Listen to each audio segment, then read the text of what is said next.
Recording in progress. So welcome to May.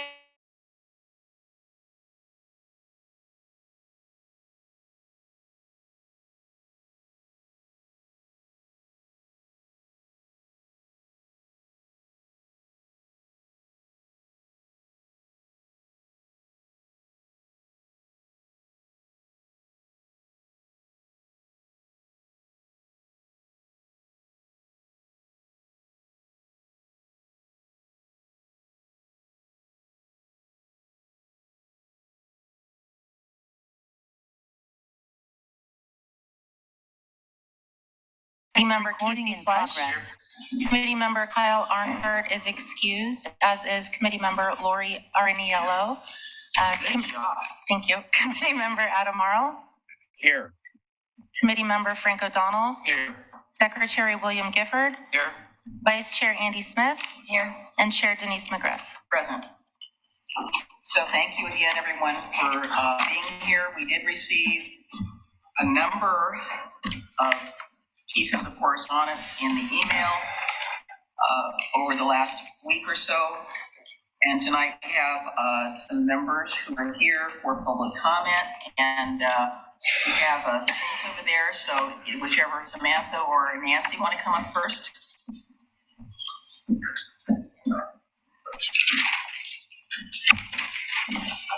And thank you so much for taking your time to come. I'm going to read my thing, so I stay under 3 minutes. I see that. My name's Nancy Broshot. I am the chair of the Natural Resource Committee, but I'm here tonight as a citizen of Oregon City. I've lived in my house in the Laughlin District for over 40 years now. So I'm disappointed that Oregon City has not included a city forester in the budget proposal. Many of us have been advocating strongly for such a position. The city's goal 7 is to protect and preserve our environmental and natural resources for a healthy, sustainable community. Protecting the tree canopy of Oregon City is a crucial part of that goal. Trees are necessary to mitigate climate change by absorbing greenhouse gases and storing carbon, as well as providing shade on hot days, which helps reduce the temperatures. We are a tree city, but we have no idea how many trees we currently have, what species they are, what condition they're in, or how many have been lost in recent years. We need an inventory of our trees in order to protect them.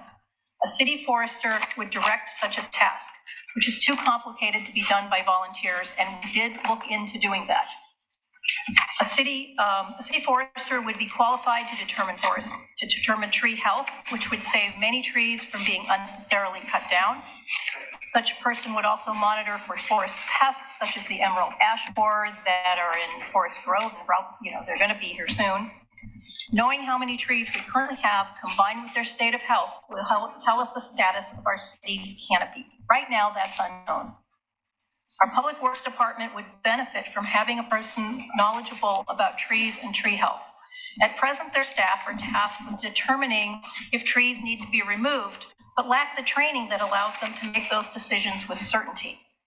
No one's job description is to monitor our tree canopy, and the staff all have other priorities. Thus, trees are really only addressed during emergencies. Having a city forester would really show the community that Oregon City really cares about its trees. I strongly urge the city to include funding for this vital position in this current budget. Thank you. Thank you.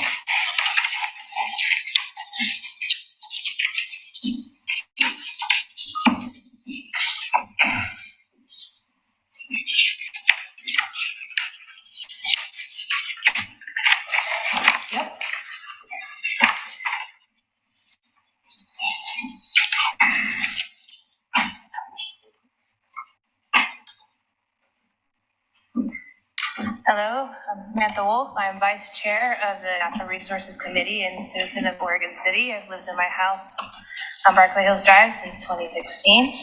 But I'm here today as a public citizen to also advocate for a forester for Oregon City. As someone with a background in forestry and urban forestry in particular, I see the need all over the city. If we look at trees not as a aesthetic, but as a green infrastructure.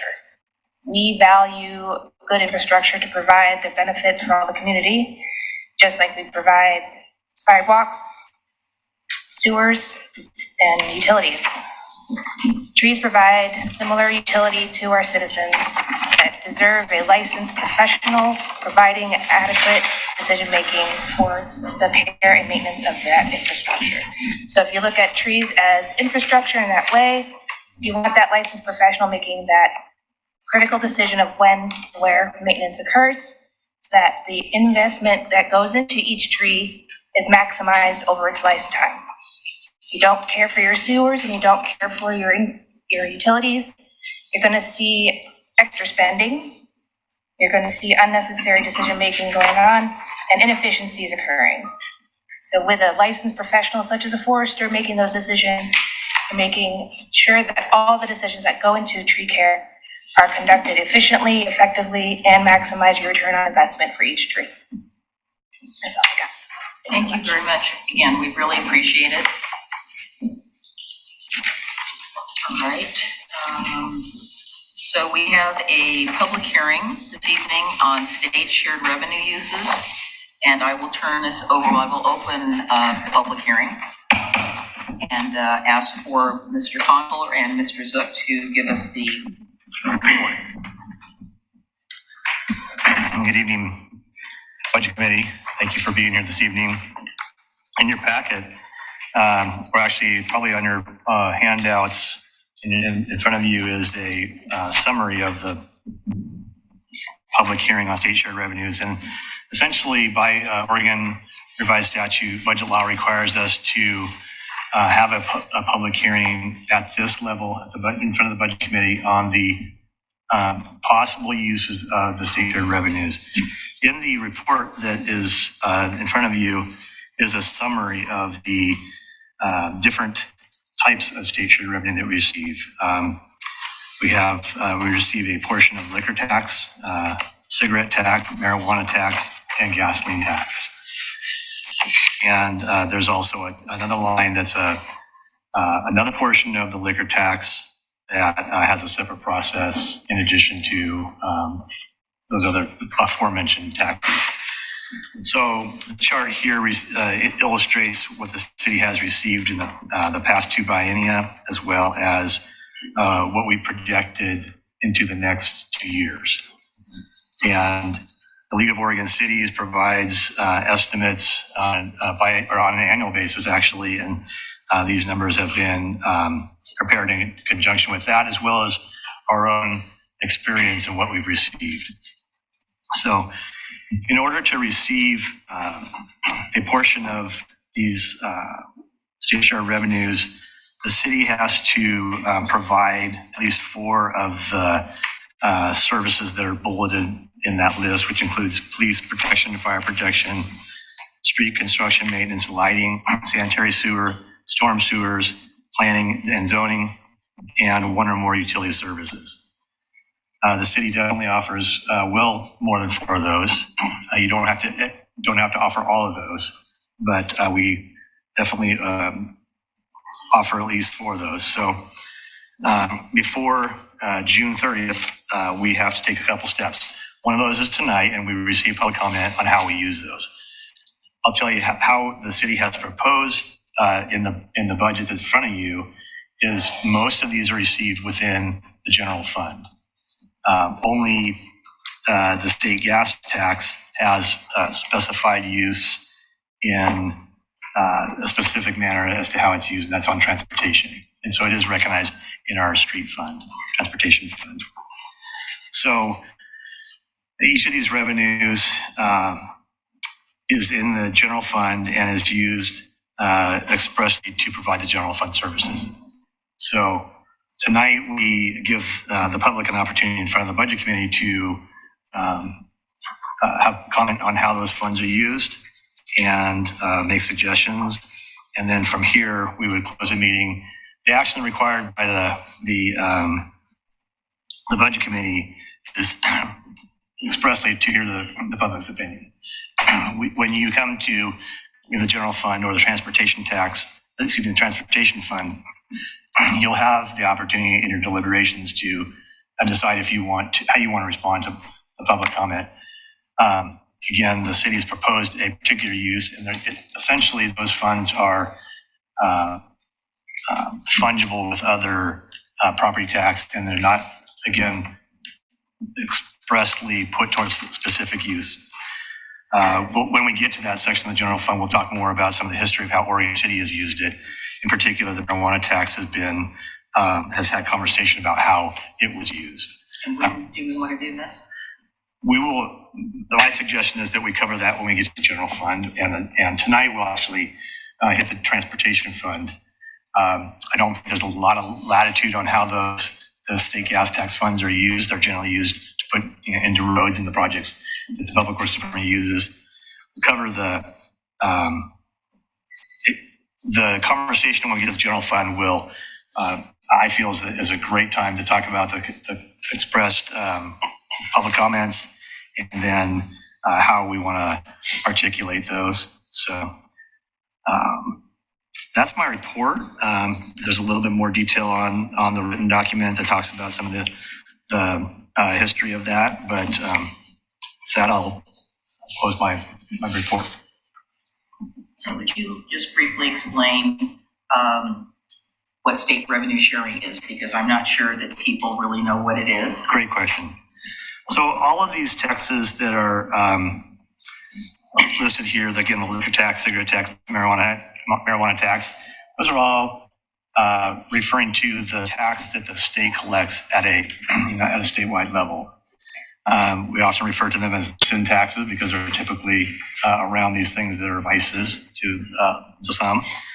So the state collects the liquor tax, and then through the legislative process over time, and baked into ORS, has been an allocation method of how those funds, a portion of those funds, are distributed to jurisdictions that are affected by those activities: liquor, cigarette, and marijuana.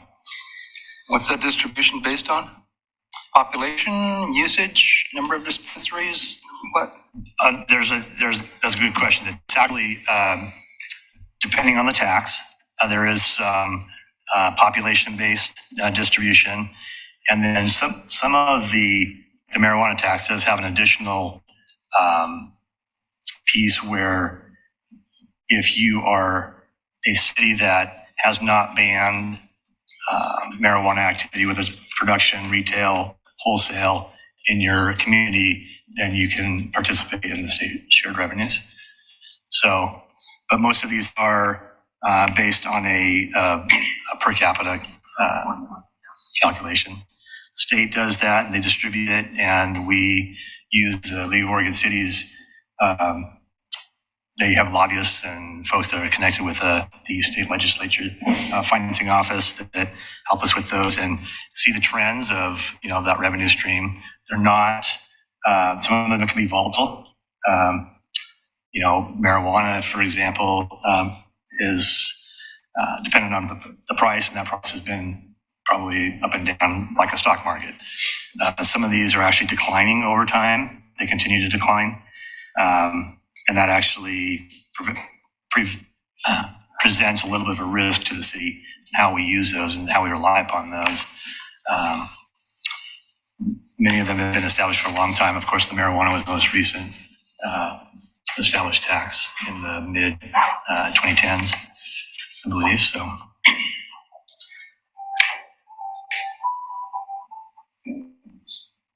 there any questions? Everybody totally understands this, right?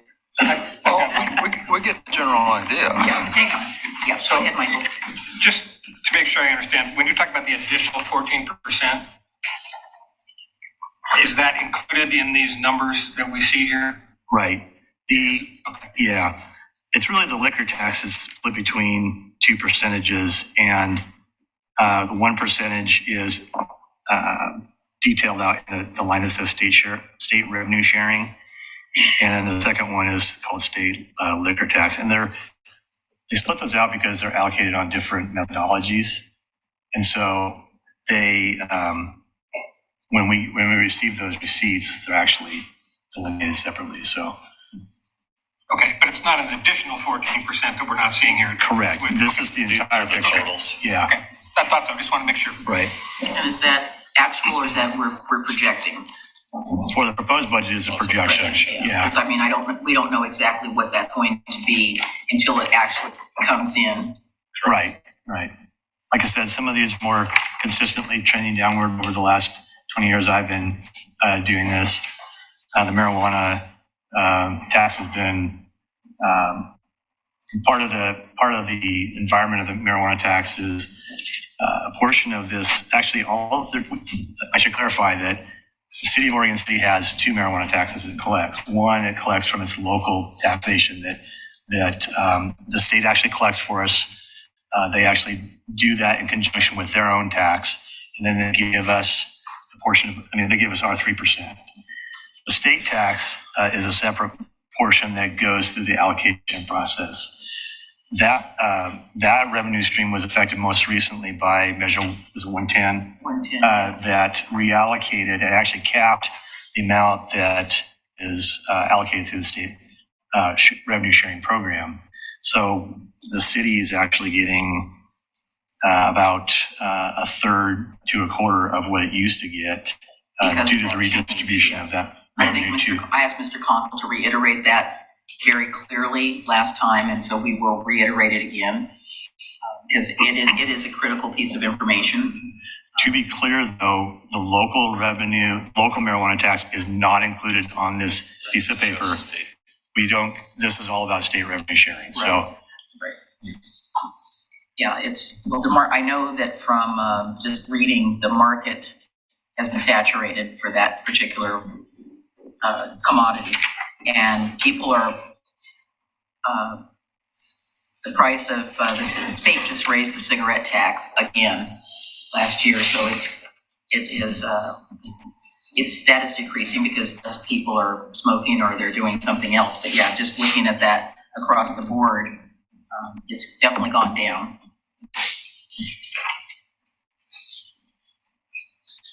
Did you have a question, William? Is the county involved in this in any way? I mean, In state revenue sharing or the specific taxes? either or both. I just want to know if their fingers are involved in it at all. Well, there's the vehicle registration tax, but that's not part of state No, revenue that's not sharing. state revenue. No, The it's, county's not involved with Oregon City's component of the state revenue sharing, no. That's what I want to hear. Thank you. and I think all of that money from the vehicleized registration fee goes directly to roads because Public Works Director Lewis basically explained that to us. And we were able to do some additional projects because we had that money. But again, it's separate. And I know that gasoline use has gone down with the advent of the EVs, Yes. and the state does have an alternate method of collecting taxes for those who are driving electric vehicles. And I'm wondering, do we get any money off of that? what we get from the state is not broken down by type of vehicle. I'd have to dig into more detail to see. I mean, it's called gasoline tax, only for a reason, because you pay it at the pump. But those with EVs, No, I understand that what you're referring to as the alternate taxation. So Picked that, up at the registration time. I don't think we get those funds. I think those go directly to the state. There was some discussion at the league meeting about trying to get some of that money instead of it all going to the state. Any other questions, committee members? we can. Next step? Well, at this point, I think we have no public comment Yeah. signed before. Not for this particular Right. thing. We did get I think most of the requests regarding what to do with some of the state revenue sharing money. And unless there's something new that I don't hear, or the committee hears, that we will do. Is there any deliberation we need to do, or do we close the public hearing and hold this over to when we're going to do the rest of this as you specified here? You would close this public hearing tonight, and that this would be the end of the state share revenue public hearing. You would have met your obligation as a budget committee to hold that public hearing. The deliberation is at the discretion of the budget committee. There's no other obligation to meet the requirement. we'll come back after this budget is approved. The commission itself, the governing body, will have another public hearing. So, Commissioner Morrow, did you have anything you wanted to add on the state revenue sharing? I just wanted to make sure that you know I'm seeing you, so, okay. So we will close the public hearing on the state revenues, on state shared revenues. All right, so our next task is to start the budget deliberations and its review of the proposed budget by section. So I will turn that back over to our staff.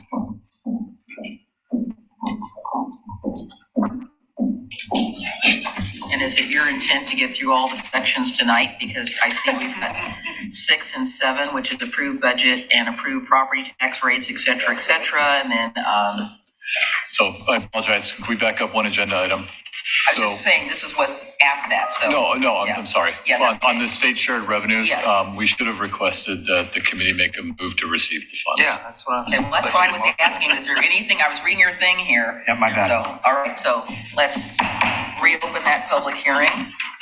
And we are being required to receive those funds. So may I have a motion, please?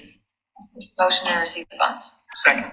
It's been moved and seconded that we are eligible to receive a certain portion of state revenue share funding for fuel taxes, cigarette taxes, marijuana taxes, and cities 20% of the future, whatever that is, liquor, OLCC's net revenues. Okay, roll call. Committee members Rocky Smith. Aye. Committee member Mike Mitchell. Aye. Committee member Casey Flesh. Aye. Committee member Adam Morrow. Aye. Committee member Frank O'Donnell. Aye. Secretary William Gifford. Aye. Vice Chair Andy Smith. Aye. And Chair Denise McGriff. Aye. Motion passes. So we write this up, we send that to them saying we have done what we're supposed to do. Well, we'll bring it back to the city commission Well, yeah, as well. but I mean, Yep, at least at that point, yes. Correct. So I'm assuming the state wants some sort of record of what we've done along the way so that they know that we did everything we're supposed to be doing. In the resolution that Yeah. is presented in front of the commission, it will state that we've had both hearings. Right, and that the budget committee approved blah, blah, blah. Okay. All righty. So let's go to item number 5. All right. Thank you. Good evening, budget committee members. So our second night of hearing. So on the first night, we took public testimony, and then I presented the budget message. Conclusion of that meeting, as everyone I'm sure remembers, was to start with the easy sections. So we took a shot at what we thought the easy sections were. So if you will, please turn to page 95, and we'll start there. So while you're turning to page 95, we did also provide 2 additional documents at the table for you in response to questions from our last meeting. The first one is 8.5 by the longer one, 16. 95 is engineering. Yes, ma'am. Okay, I would have just said turn to that tab. And it says it's scenario number 1, inflationary increase 3%. So this is what we have budgeted as it relates to the library fund for the expenditures related to the ending fund balance from the monies received within the library district. So there was some discussion previously of, we have approximately 10 years left on the debt that we're paying down. There were discussions about or public comments concerning number of staff, full-time FTE, non-benefit employees. So in the discussions in preparation for this budget was a discussion to use up the reserves quicker. So we've created a scenario where we started to use those reserves at a quicker rate, maintaining, much like we had the discussion about the general fund of why we need 2 months reserves to cover our operating costs. We have a similar situation in the library. So when the library district funds come in relative to what we need to operate, we've calculated we need approximately 52%. So what this is showing is at 6 years, we start to hit that 52% minimum that we need for an operating reserve within that fund. So this was a the documentation for what we did when we created the budget. So I'm just providing this for you tonight in response to the question. I anticipate we'll have further discussions about this when we get to the library fund, which is in the general fund. So that's to come. The second piece of paper before you is we prepared the Oregon City property tax rate levy history. So it's two-sided. On page 1, it shows the Oregon City tax rate history going back to 89-90 and how that tax rate has fluctuated. And you'll notice 1 asterisk and 2 asterisk, and it's the history of some of the decisions that were made that impacted the tax rate at that time, or commitments that were made, whether around the fire annexation or the addition of additional police officers. So that's the first page. On the page 2 of 2 is the impact associated with the incremental tax rate increase. So obviously the top line is 000 increase. It shows our current tax rate. What's the taxable assessed value? So then the next line down would show, for example, what a nickel creates. If you go over 4 columns, you have added tax levy, approximately $192,000 created with a 5-cent tax increase. And then on the far right side, we gave estimates related to remember the taxable assessed value, which is different than the real market value. So in Oregon City, probably 99.999%, your real market value is going to be higher than your tax assessed value, which is capped 3% a year from measures 5 and 50. The very last column is the taxable assessed value of a $500,000 home, showing the impact of a nickel, a dime, through the maximum rate that could be applied. So this was in response to some of the discussion at our last meeting. Are there any questions? What's the difference between gross and net, and why does it happen? You got that? Yeah, just make sure you speak up. These are not for amplification, so we just want to make sure the audience hear. Thanks for listening. The gross tax levy represents what the assessor actually levies. The net is what we anticipate receiving. We don't receive 100% of it because there are allowable discounts, and then there's an estimate for uncollectible. So this is essentially what we anticipate receiving in the first year. It's about 95%. The uncollectible amount does catch up over time, sometimes a year or two, sometimes 20 years. But this is this net is what we would expect to incur in the first year of collection. Are these figures annual or for the biennium, where the added tax levy? Annual. Annual, 1 year. Okay. Yeah, the column that says tax assessed value, we chose the tax assessed value that we know most recently from this 22-23 fiscal year, and so that is the annual. The tax assessed value is static, but these revenue calculations are based on 1 levy, 1 year's worth of levy. So next year, this would be different because we would assume some inflationary taxes, tax assessed value increase, probably 3.24, somewhere in that percent. So that base number we're using is strictly for what we know today. Okay. Does that make sense? Yeah, I'm going to ask it one more time. Sure. So 5 cents would generate us an additional $182,000 per year. Correct. And the second year of the biennium would be 182 plus 3%. 3%. Yeah, okay, great. Thank you. Now, one caveat I will make is that, never mind. We had a conversation, I guess, about what your actual tax bill looks like when you get home and look at your tax bill. The two columns on the far right essentially is what you would expect to see on your tax, the impact on your tax bill at the full rate of an additional 5 cents. So hopefully that's clear. There are other things about the tax law that make it a lot more complicated, but this is a General. Yeah, this is a fairly simplified rule of thumb.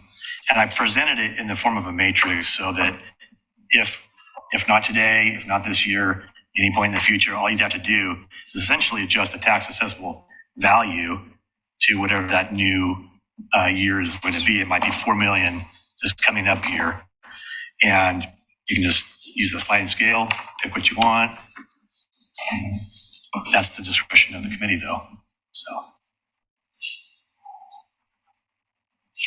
Go ahead, William. A hypothetical. When we had our citizen comments last meeting, as the notes that I took said that when you added all of those up, if by some chance all of those seemed to be agreeable to the committee, it came out to 926,000 a year. That was my rough note. Roughly, yes. Yeah. 966. Yeah, so roughly, yeah. And if we needed, and if there was an agreement to raise the tax, and I think that's still a big if, by raising it by 0.25, we'd have 913 million a year. Does that sound about right? 913,000. Oh, I wish 913,000. we had 9. Yeah, Correct. yeah.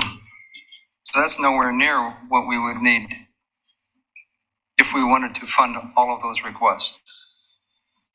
Correct. If you put a city forester in there, we'd estimate that probably generously 130, so you're at $1,056,000 per year. Yeah. Okay. Any other questions? What's the process for making that change? In the course of the deliberation with the budget committee, We would set the tax rate? yes, part of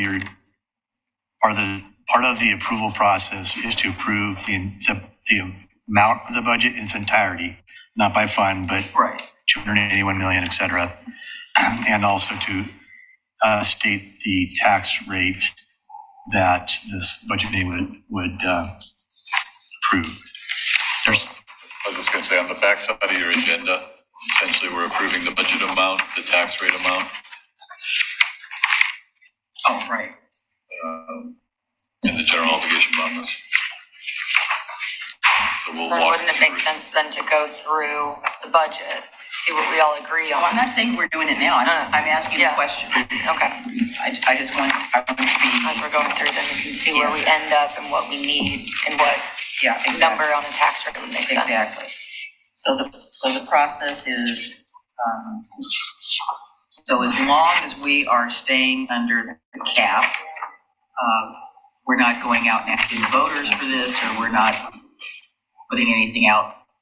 It's basically, what I'm getting at is we have some latitude between what the cap is and what, because we could say, let's lower it, not that we would, but, so we have that latitude in between there. So Correct. that's, yeah, in addition, the that budget. is what I recalled.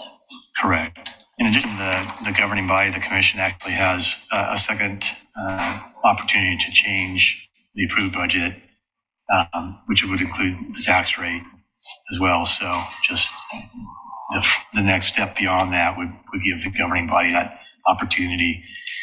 Any changes that the governing body chooses to make with the budget, approved budget, does not have to come back to the budget committee.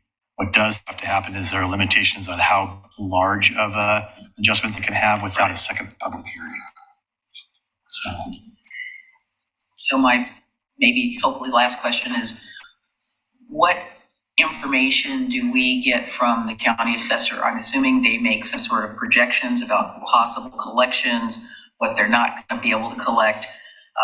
As you also mentioned, there, discounts. So when I pay my taxes, I try to get them in on time, so I get that little reduction in it, so that I don't have to pay the full freight, but pay on time to get rewarded. So there's those sorts of things go into this. Yes. So I'm assuming. So what?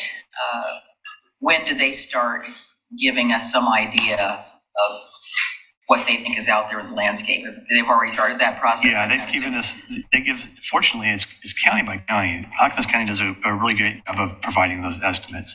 Not every county in Oregon is required to do that, in my experience with other counties in rural parts of the state. So the assessor's office, historically in Clackamas County, has done that and given us a range, with a caveat that Sure. mileage may vary. Yes. Of course, growth, the big variable is growth in your city. If you are in a landlocked city and you're built out, then you will not see a lot of growth, and you'll be subject to basically the statutory 3% increase, depending on, again, other variables. But for us, as Tony mentioned, it's not necessarily tied to inflation, but it is tied to growth and any sort of adjustments that would occur to additional development, whatever the tax assessor office and their appraisers come up with. There's also an additional portion that the state does at the central level for businesses. That's a kind of a black box. That information gets pushed to the assessor, but yeah. So we've taken their recommendations into account on this and gone from there. So if we're like, River Grove or Johnson City, it's going to be pretty minimal. If you're Happy Valley, it's probably going to be a little over the top. We're probably somewhere in the in the mid-range in terms of jurisdictions. So like you said, it depends on what's going on with that particular community. So, all right. So let's get to page 95. All right, thank you. Jason, Thank you. Can you bring up the PowerPoint, please?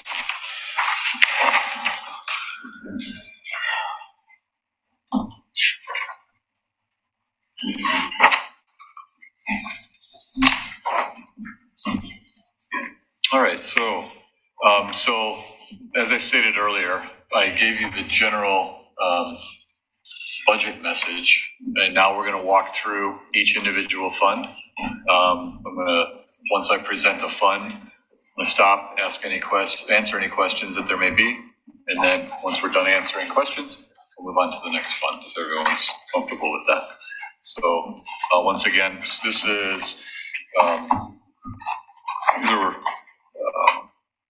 primarily what we would consider dedicated versus the discretionary funds that we were talking about at the last meeting. So the engineering is responsible for the planning, design, construction, and database mapping of Oregon City public infrastructure, including capital improvement projects, development projects, and asset management. The lag in project timing through the land use process is expected to linger in the second year of the biennium. So as you can imagine with the land use process, someone comes in, wants to develop, goes through land use, gets their land use approval, then they move into engineering for design, engineering, construction. Then they move into building where they actually break ground, pour foundation, build the building. So as you can imagine, getting through that process. So when something actually comes in the door, it takes, a year and a half to get to the point where engineering is starting to work on it or receiving the funds associated with the actual construction that happens in the ground. As such, charges for engineering services such as development review fees have been proposed at approximately 93% of the previous biennium. So this is really made up of our development engineers. So we have personal services for staff, materials and services, transfers out, and a contingency.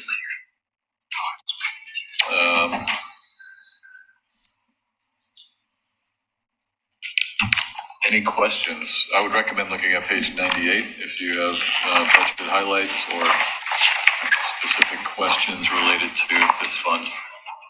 I'm also going to ask John to come on up just in case there are some questions that are more specific as we get into the more detailed funds. What's the staff? How many FTEs do we have in engineering? Look at this. The FTE, I'm going to refer us to the back of the budget document where under personnel, I don't know it off the top of my head, but on page, you have we're looking. Page 137.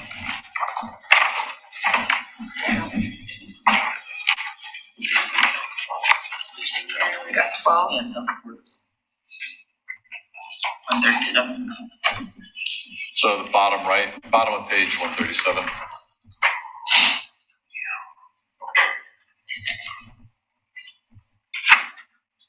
So So what you're generally saying is that the funds that are in this, that come into this department are generally, as you said, X happens, Y happens, it's down here, it's not, they're not getting them up right up front.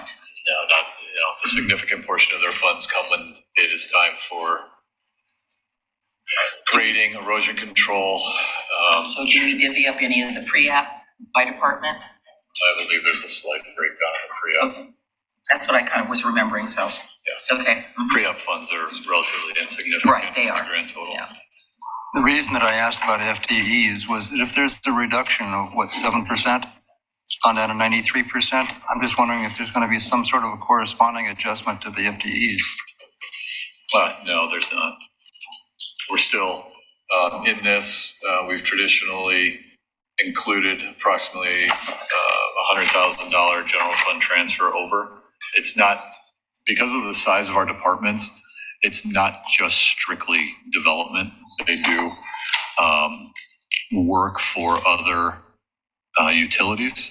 So there is crossover work. So it's not as if 100% of the FTEs are tied directly to private development and fees that come in the door. We utilize our staff across both doing the private design review, but then also helping with the capacity on delivering public projects as well. Probably too much to ask that you got to ask to find out how that's distributed. I'm just wondering what percentage of the staff is really working on engineering. This entire staff is working on engineering. But some of their time is spent on other activities, I understood. It's engineering. Engineering. It's engineering work. Could be engineering for sewer or sanitary or whatever, Okay. instead of just development. It's all engineering, correct? Correct. Right. Let me expand on that. Is that enough? I've got a question. So when I look at page 98, I see some market changes in specific categories. Under materials and services from the previous biennium, down 150,000. In internal service charges, up 100,000. And transfers out changes down about 140,000. Can you just give us a brief explanation on why those market swings? Transfers out is because the First Street facility is completed. Is that correct? The first what? First Street. Oh, First Street, First Street, okay. so- So like you said, the first facility was complete, that's okay. So when we were funding First Street, we were pulling from multiple funds because all of those funds are utilizing that facility. So that represents the decrease in the transfer out. Okay. Okay. And then internal service charges. So as we've progressed from budget to budget, we've focused on more equitably distributing the general government costs and services that are provided from HR, from my office, from finance, from IT. So as those budgets have grown and changed, we've also been looking at the methodology to ensure that we're equitably applying that across all the funds. So in this instance, some of the changes that we made, we hired the IT director, and so that gets distributed across all the other funds. We've also looked at my position as the assistant city, or as the city manager. In this proposed budget, we included an assistant city manager based on discussions previously. And those are the change was those are now allocated across multiple funds rather than just coming from the general fund due to the nature of the services that are provided. So those increases are going to be associated from adding positions that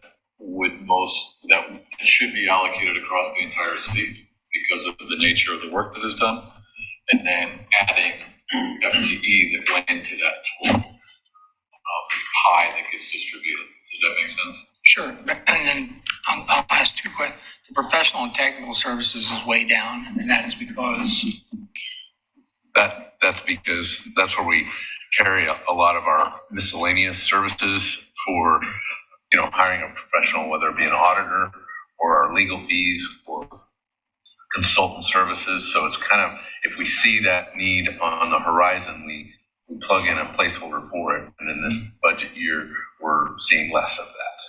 So this doesn't really free up money. This basically probably redistributes money within the budget elsewhere. We should see corresponding increases or decreases elsewhere as tasks are assigned elsewhere. Is that a correct assumption? Okay. And this, Yeah, on page 98 under budget highlights, the second paragraph, there's a sentence there that I don't understand what it. Yeah, this page got a little messy. Yeah, so this fund, what should that, Under budget highlights, second paragraph, it starts this fund. This fund also receives, revenue, general fund revenue through a transfer in the total amount of, and it's not 395, it's 100,000. In order to support some of the staffing and services necessary to manage the rates of work.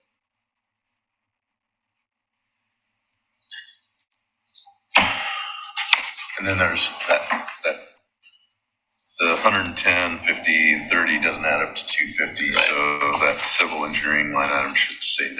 It's actually 110, 50, 90, 250 to match the table above. say that again? On the right side, Yeah. it says professional and technical services, legal 110, audit 50, civil engineer says at least 30. I've marked over it. It should be 90. That's what actually adds up to the 250.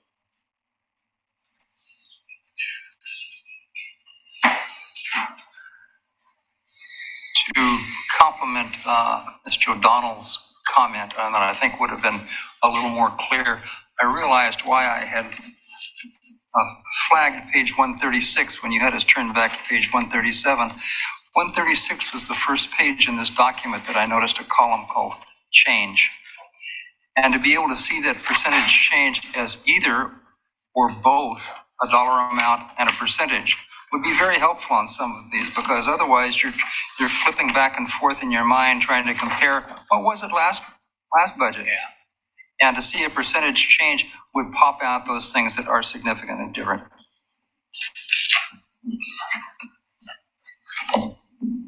Just a comment.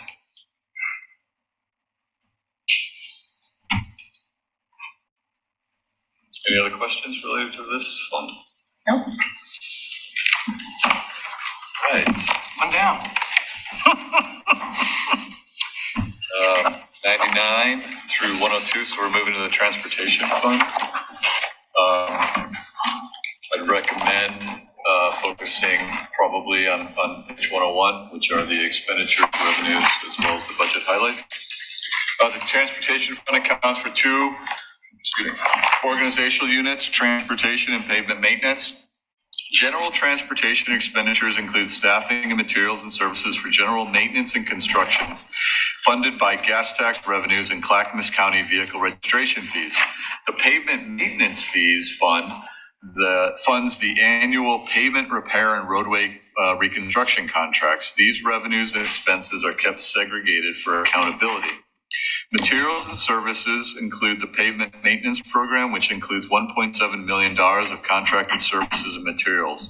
It also contains a little over $388,000 for running the elevator, which is funded by a transfer from the general fund. Capital outlay includes $1.5 million for the Highway 213 and Beaver Creek Road right turn lane, $600,000 for the quiet zone improvements, $5.26 million for roadway reconstruction, and $492,000 for Maple Lane roundabout cost sharing agreements.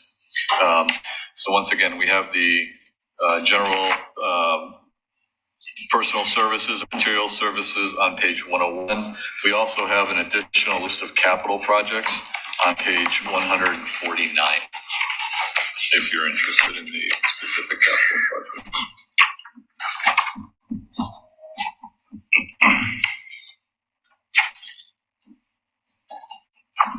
Can you talk about the contingency line on page 101? Sure, the 1.3, then the 1.3 million, then 639,700. Yeah. Okay. What would you like to know about? Well, there was zero their actual before, and now we're going to $1.4 million. We never spend money out of contingency. Contingency is strictly a budgetary term that we allocate as a reserve. If we ever need to use contingency, we'll do a budget amendment. We will present to the governing body a budget amendment. And so then the contingency would go down and the actual dollars will be spent in the appropriate category. So the actual for contingency is always going to be zero. Got it. Thank you.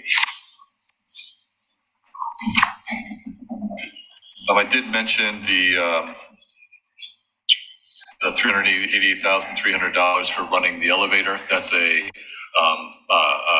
contract with the Downtown Oregon City Association who manages that contract for us. Question. What's included under materials and services special programs, $400,000 for the biennium? What are special programs?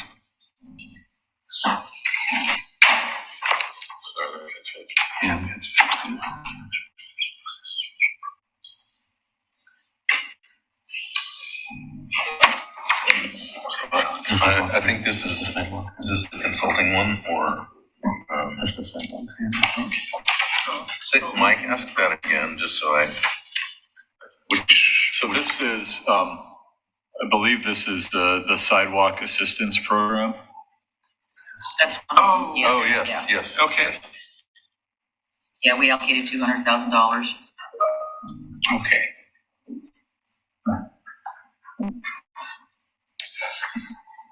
And then on the capital outlay list, 213 Beaver Creek, that's building it, right? Correct. Okay. We're spreading that out. Yes, we're moving forward with that. Okay, but that's not just like the engineering work or something. That is to build it. That is to start to build it. We're going to need to, so in the next biennial budget, you're going to see a request for that project as well. That makes sense? It's a multi-year. Started on it. It's a multi-year project, but yes. Okay. That's intended to start building something. And this one is partially transportation, partially SDC, correct? So you're going to see that same project at 1.5 million again when we get to transportation SDCs. So we match up funding sources and availability for project. So this is the construction of the right turn lane onto 213 northbound is partially SDC eligible. So you'll see this same project description under transportation SDCs is being matched with transportation funds as well to try to construct that project. Okay. So why are we building that and why isn't the state building it? We don't own Highway 213. No, but it does impact our community. Yes, totally. I understand that. What are they contributing? Nothing, as I suspect. It's pretty similar to what we did with Myers Road. Yeah. They see it as an internal road connection to their interstate system. They prefer it not be there probably. So, we will probably see a long list of intersection improvements that go along with that project. So basically, most of the improvement is primarily on Beaver Creek Road. No, it's an acceleration lane on 213 and a merge lane so that we can have a free flow from Beaver Creek onto 213 northbound to alleviate the AM trips. 213 will include an acceleration lane. So, it's both. It's on Beaver Creek Road, which is a county road, by the way. Right, That's a yes, county I know. road. I was going to make that point. County road. Yes, I hear you. It moves a lot of county traffic as well. But I think it's important. I understand, and believe me, it is extremely frustrating for myself and our staff. But these intersections are located inside of our jurisdiction, which means when we do traffic impact analysis for our transportation system plan or for developments that come in, those intersections count as intersections that have to be studied. And if we don't address these issues, the people impacted are our own businesses and our own community members. No one is going to stop any trips outside of these city limits that use that intersection, but we are the ones stuck dealing with it. Believe me, I'm extremely frustrated about this as well, but our own code will stop us from approving developments in our town, and anything south of here will not be impacted in any way. So we can get ODOT to give us money, it'd be great. I know, I wanted you to make that point so that the public understands that our obligations, regardless of whether or not the roadway is ours or not, definitely, as you stated, impact our jurisdiction in a very negative way. But we are having to address it so that we're not even further impacted and further negatively impacted by it. Still going to be some negative impact, which is why it's nice to give some of that to county vehicle registration money. It's not a ton of money, but it helps. And I know all the projects you mentioned last year that we were able to do because we had that funding. So the elevator contract and services is the single biggest item in professional and technical services. Is that locked in for this 2-year biennium? We just signed a new contract. Was it? We just renegotiated now. So it's set in stone for this 2 years? Yes. Okay. Adam? And I will say, when we did the request for proposals, I recall. it was very, very difficult. I think the last two, we've only had one spot. I recall. Adam? Yes, thank you. Two things. Did we spend the entire 200,000 for the sidewalk replacement program that we allocated halfway through the previous biennium? Did we spend that entire amount? Yes.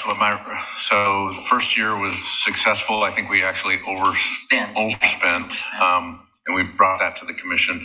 I haven't checked lately. That's slowed a little bit, Adam, but that'll pick up now that the spring weather is turning. Well, hopefully it will be. I think that's a good number. That 200,000 seems to be the right place for now. And if we don't spend it, we don't spend it. Okay, and then the other thing is just to clarify that the contract we have with DOCA for the elevator is separate from the 120,000 per biennium. Is that correct? Yes, that's correct. Thank you. Any other questions?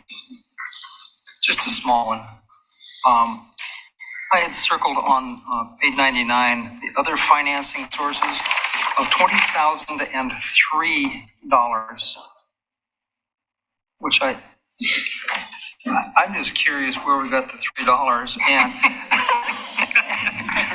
and what we have it anywhere It else. was on the sidewalk. What line are you on? What line are you on? Other financing sources. He's looking in the 21-23 budget, and essentially that represents a change in the accounting standards for governments where we had to recognize leases as debt, certain leases as debt. So there was a particular lease that had that exact amount. So you can go to the supplemental budget, the budget adjustment, and it will have that exact amount there. We could have rounded, but then you wouldn't have had the opportunity to ask. Great question. Don't knock that. I found $1 on Center Street about 2 months ago. So that's where one of the dollars came from, probably. I said, finders, keepers, I'm keeping it. Any other questions concerning transportation expenditures?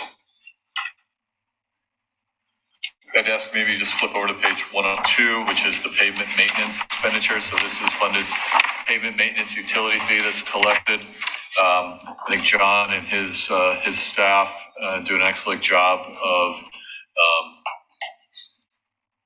a 5-year pavement maintenance strategy for the city that continues to target streets and creating and improving our pavement.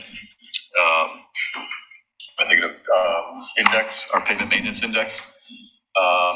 So once again, as those revenues come in, they're putting together programs to get those funds out the door and try to improve our roadways for not only addressing roadways that are in poor condition, but also preventative maintenance. I think I've talked about in the past, one of the best ways that we can protect our investment is to invest in it early so that it expands the length of life of that infrastructure itself. Once a road starts to get water intrusion, cracking, failures below the subsurface, the fixes become exponentially more expensive. So trying to make sure that we keep the cracks sealed, new pavement laid, really does extend the life of the infrastructure investment that we've made. What's our index? That's, Were we shooting for I think we're close 75? like 70. Yeah, it's been kind of right around that 70, low 70, 71. We're going to have it evaluated this year. We do it every 3 years, so it's kind of outdated, but as of 3 years ago, it was like a 70. Were we shooting for 75? We'd love to get to 75, so we're always shooting for trying to increase, but we've been holding about the same for the last several budget cycles. And when we developed that PMUF, there was quite a robust process that I'm very proud of what went through to get that fee. And it seems as though one of the agreements that was made was that there was going to be an annual report. And is that still happening? Yes, it's published. It's on the website. It's easily found on the website. So, But that's not as a presentation to the commission anymore. I just don't. I don't remember, believe we've done a presentation on it. I don't remember a presentation, a formal presentation on that anymore. No. be something to reconsider. So you might want to answer where the vehicle registration money that we get, the allocation we get from Clark County, where that goes. That shows up in the transportation revenue. But it goes, does it go strictly to pavement management or? No, that money we typically match with the DC funded project, because our bigger problem is that we don't have we've got a lot of projects that we could build, but there's an element of that project that's SDC funded. Our problem is we don't have enough gas tax revenue or enough vehicle registration fee to match that. So sometimes we struggle to figure out how to put those together, but vehicle registration fee, we try to save for those kind of projects. And what's the percentage that we get? Cities from the counties overall, I want to say it's A rough estimate's fine. That's a good question. I'm just having a hard time. I want to say we get 50%, and the county gets 50%, but they use 10% of their 50% to jurisdictional transfers. That's my recollection of that. Yeah, I know there was some move afoot to get rid of it, and there was a lot of lobbying going on because jurisdictions were relying on that. Any other questions on transportation? Okay, next we'll go to water. So page 103 is the beginning of the water section. The details and budget highlights are on page 106. The Water Utility Division operates and maintains the city's potable water distribution system, including distribution and system maintenance. The source of potable water supply for the city is surface water from the lower Clackamas River, which is drawn and treated by the South Fork Water Board. South Fork is a wholesale water supplier that is equally owned by Oregon City and the city of West Linn.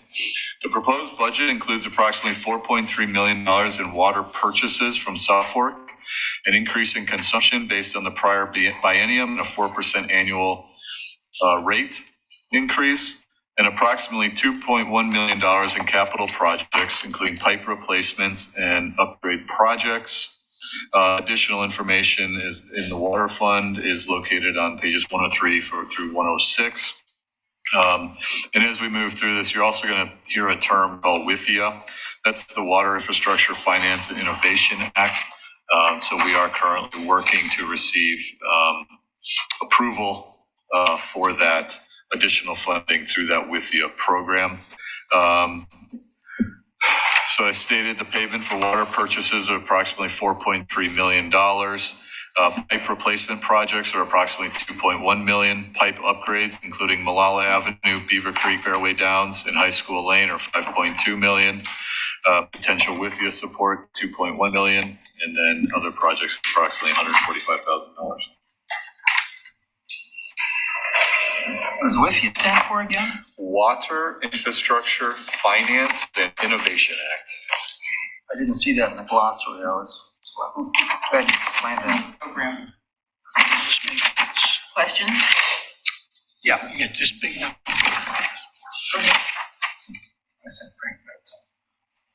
Well, I'm just curious, I mean, in 2023, 24, the budget is the same as the overall budget.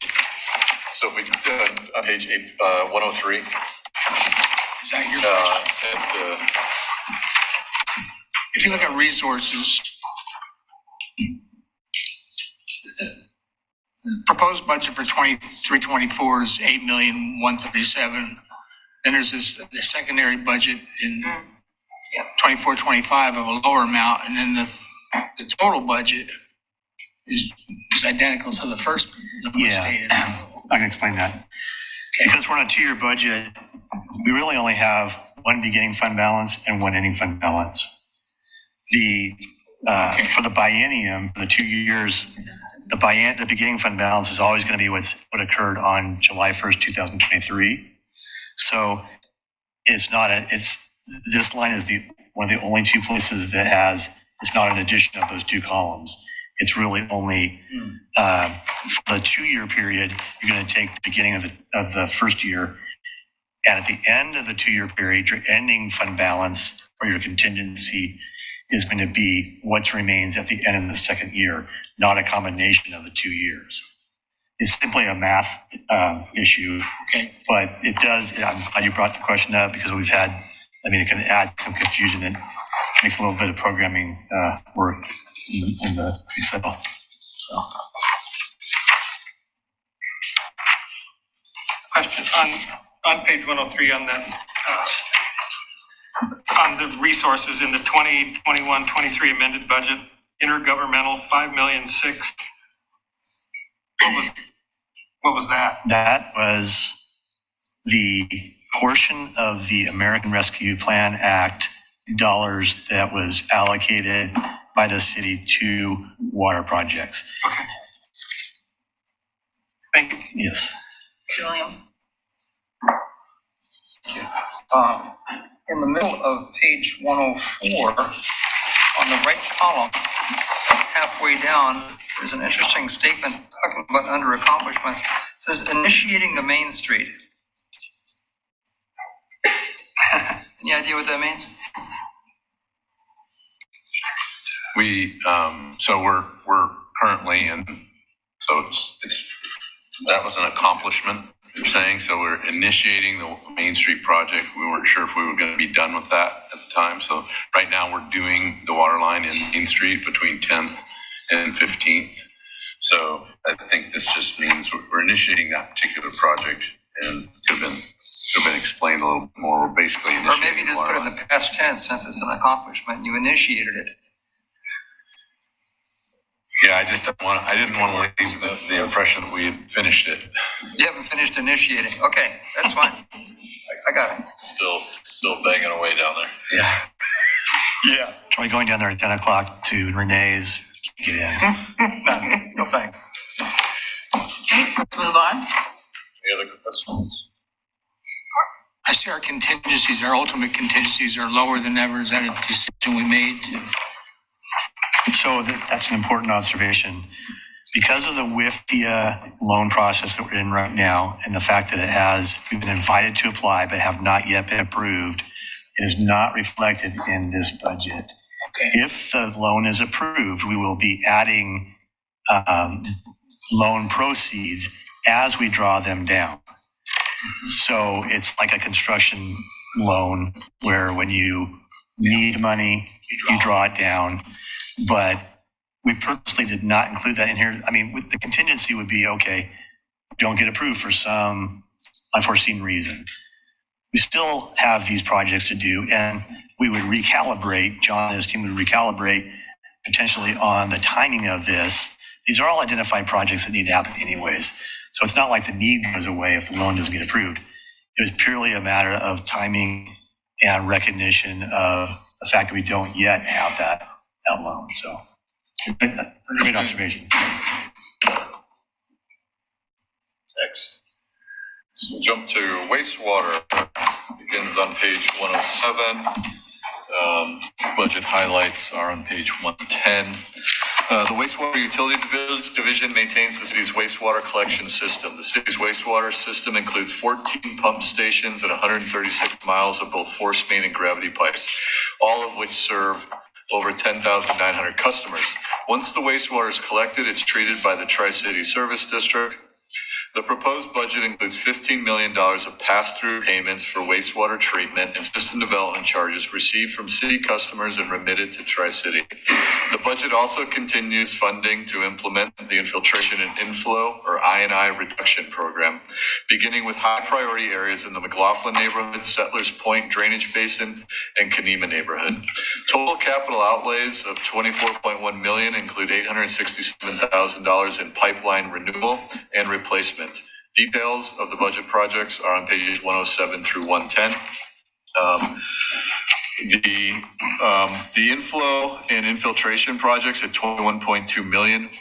The commissioners are aware, the budget committee members may not be, that we entered into an intergovernmental agreement with Tri-City West Water Environmental Services for I&I reduction. So the investment in I&I, which is rainwater getting into our sanitary sewer pipes, taking up capacity, which then gets transferred down to the wastewater treatment facility, which has to then treat additional runoff that's mixed in with the sewer. Then we also have downspouts that are potentially cross-connected. So the I&I program is intended to address at the local level how we could pull that stormwater out of our sanitary sewer system, thereby protecting capacity in the system.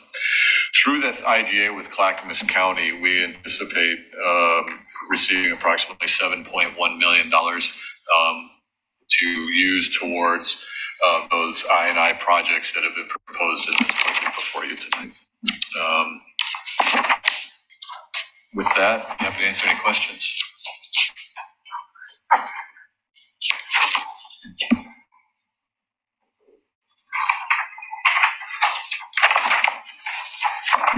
Just for the I&I program, I like the fact that you use the word kick the program in here, including funding to kick the city's I&I reduction program into project delivery mode.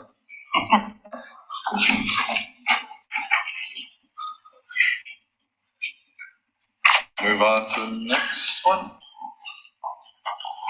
Okay, stormwater, page 111. Specifics of the program are located on page 114. The Stormwater Utility Division maintains the city's stormwater management system, which includes conveyance, flood control, and pollution remediation and reduction. The division just completed its master plan update. A rate study and system development charge analysis was completed to determine the needs of the system. The Rivercrest Neighborhood Stormwater Infrastructure Improvement Project is designed as new construction, with the majority of the construction occurring during the second year of the biennium. Currently, the budget funds outfall rehabilitation at the Barkley Hills Sanitary Sewer Pump Station and Beamer Way outfall. Projects were determined from the outfall assessment. So in this proposal, the capital outlays include $2.7 million for pipe replacement, $375,000 for facility projects. Really one of our smaller funds, but that hopefully through the master plan, rate study, and system development charges, this utility will begin to catch up to the needs that are in our community based on our stormwater infrastructure. Question? And that's reflected in the jumps in materials and services and capital outlay. That would explain that. Now that we're finally got our rates and our SDCs in line with our needs, we'll start to see those revenues pick up quicker than historically.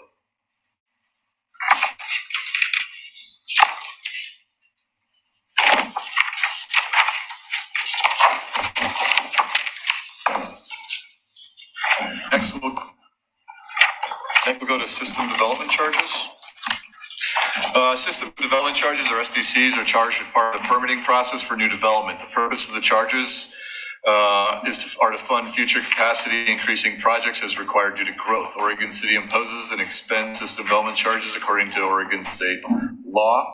As mentioned previously, funds are maintained separate from each of the 5 divisions collecting SDCs.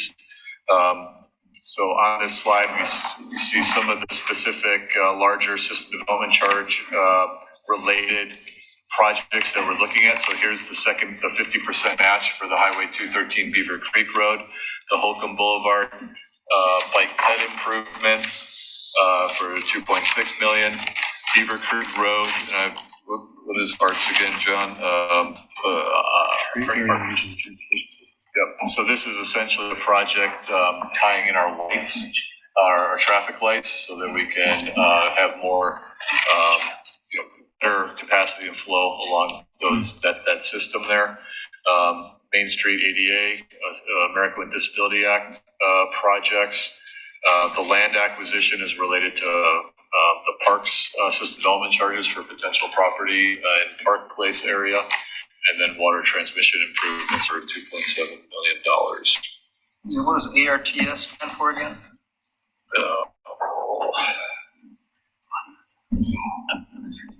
I believe it's All roads, transportation, safety, and improvements. All roads, transportation, safety. Thank you. So on the resource side of the equation, there must be some assumptions made on growth. Correct. So we try to be consistent. There's a discussion that happens between planning, building, engineering.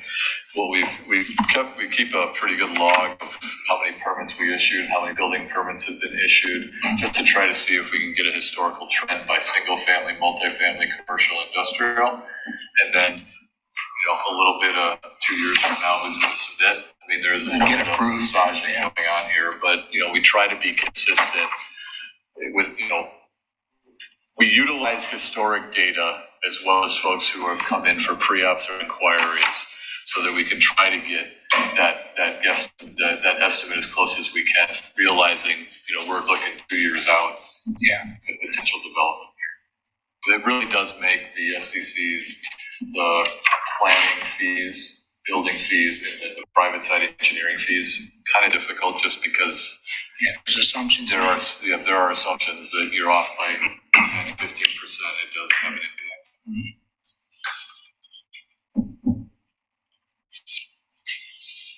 I don't see any other questions.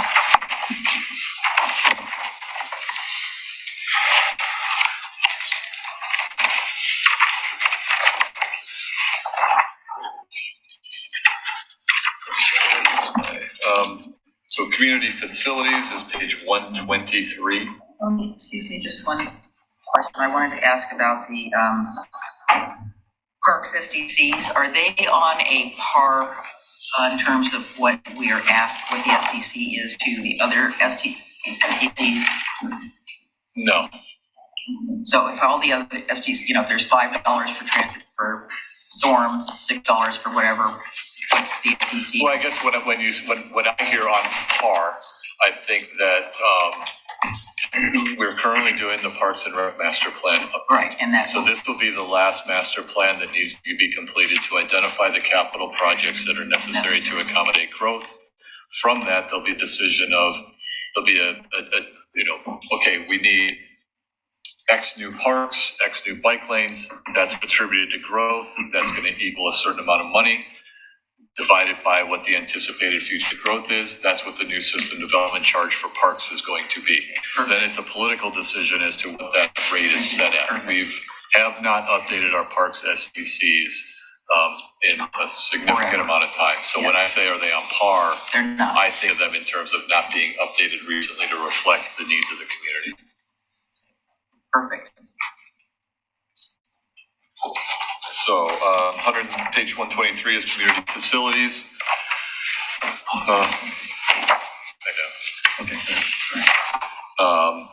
Community facilities, capital projects fund accounts for the acquisition, construction, and maintenance of facilities.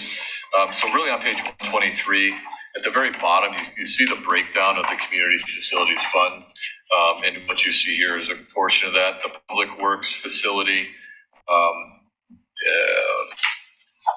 So we've completed that project, but we do know that we are going to need another location or improvements Obviously, we have Center Street, which we've moved out for the vast majority of it. There's going to be a discussion about what to do with the old Center Street facility.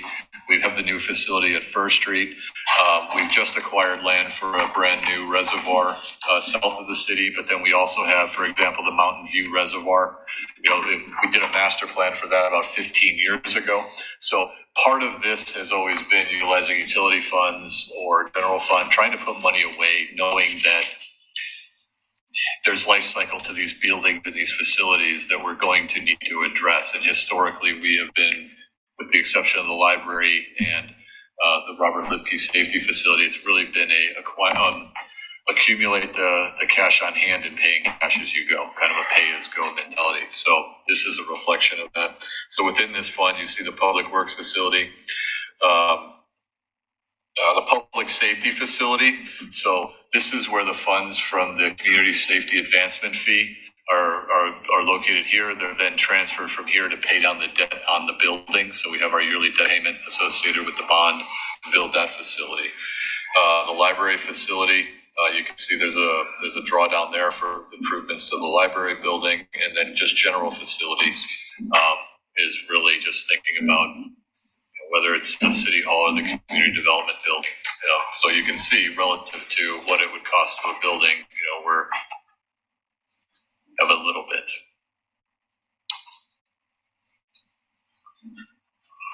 Are we going to expend $580,000 to do some additional improvements to the library facility?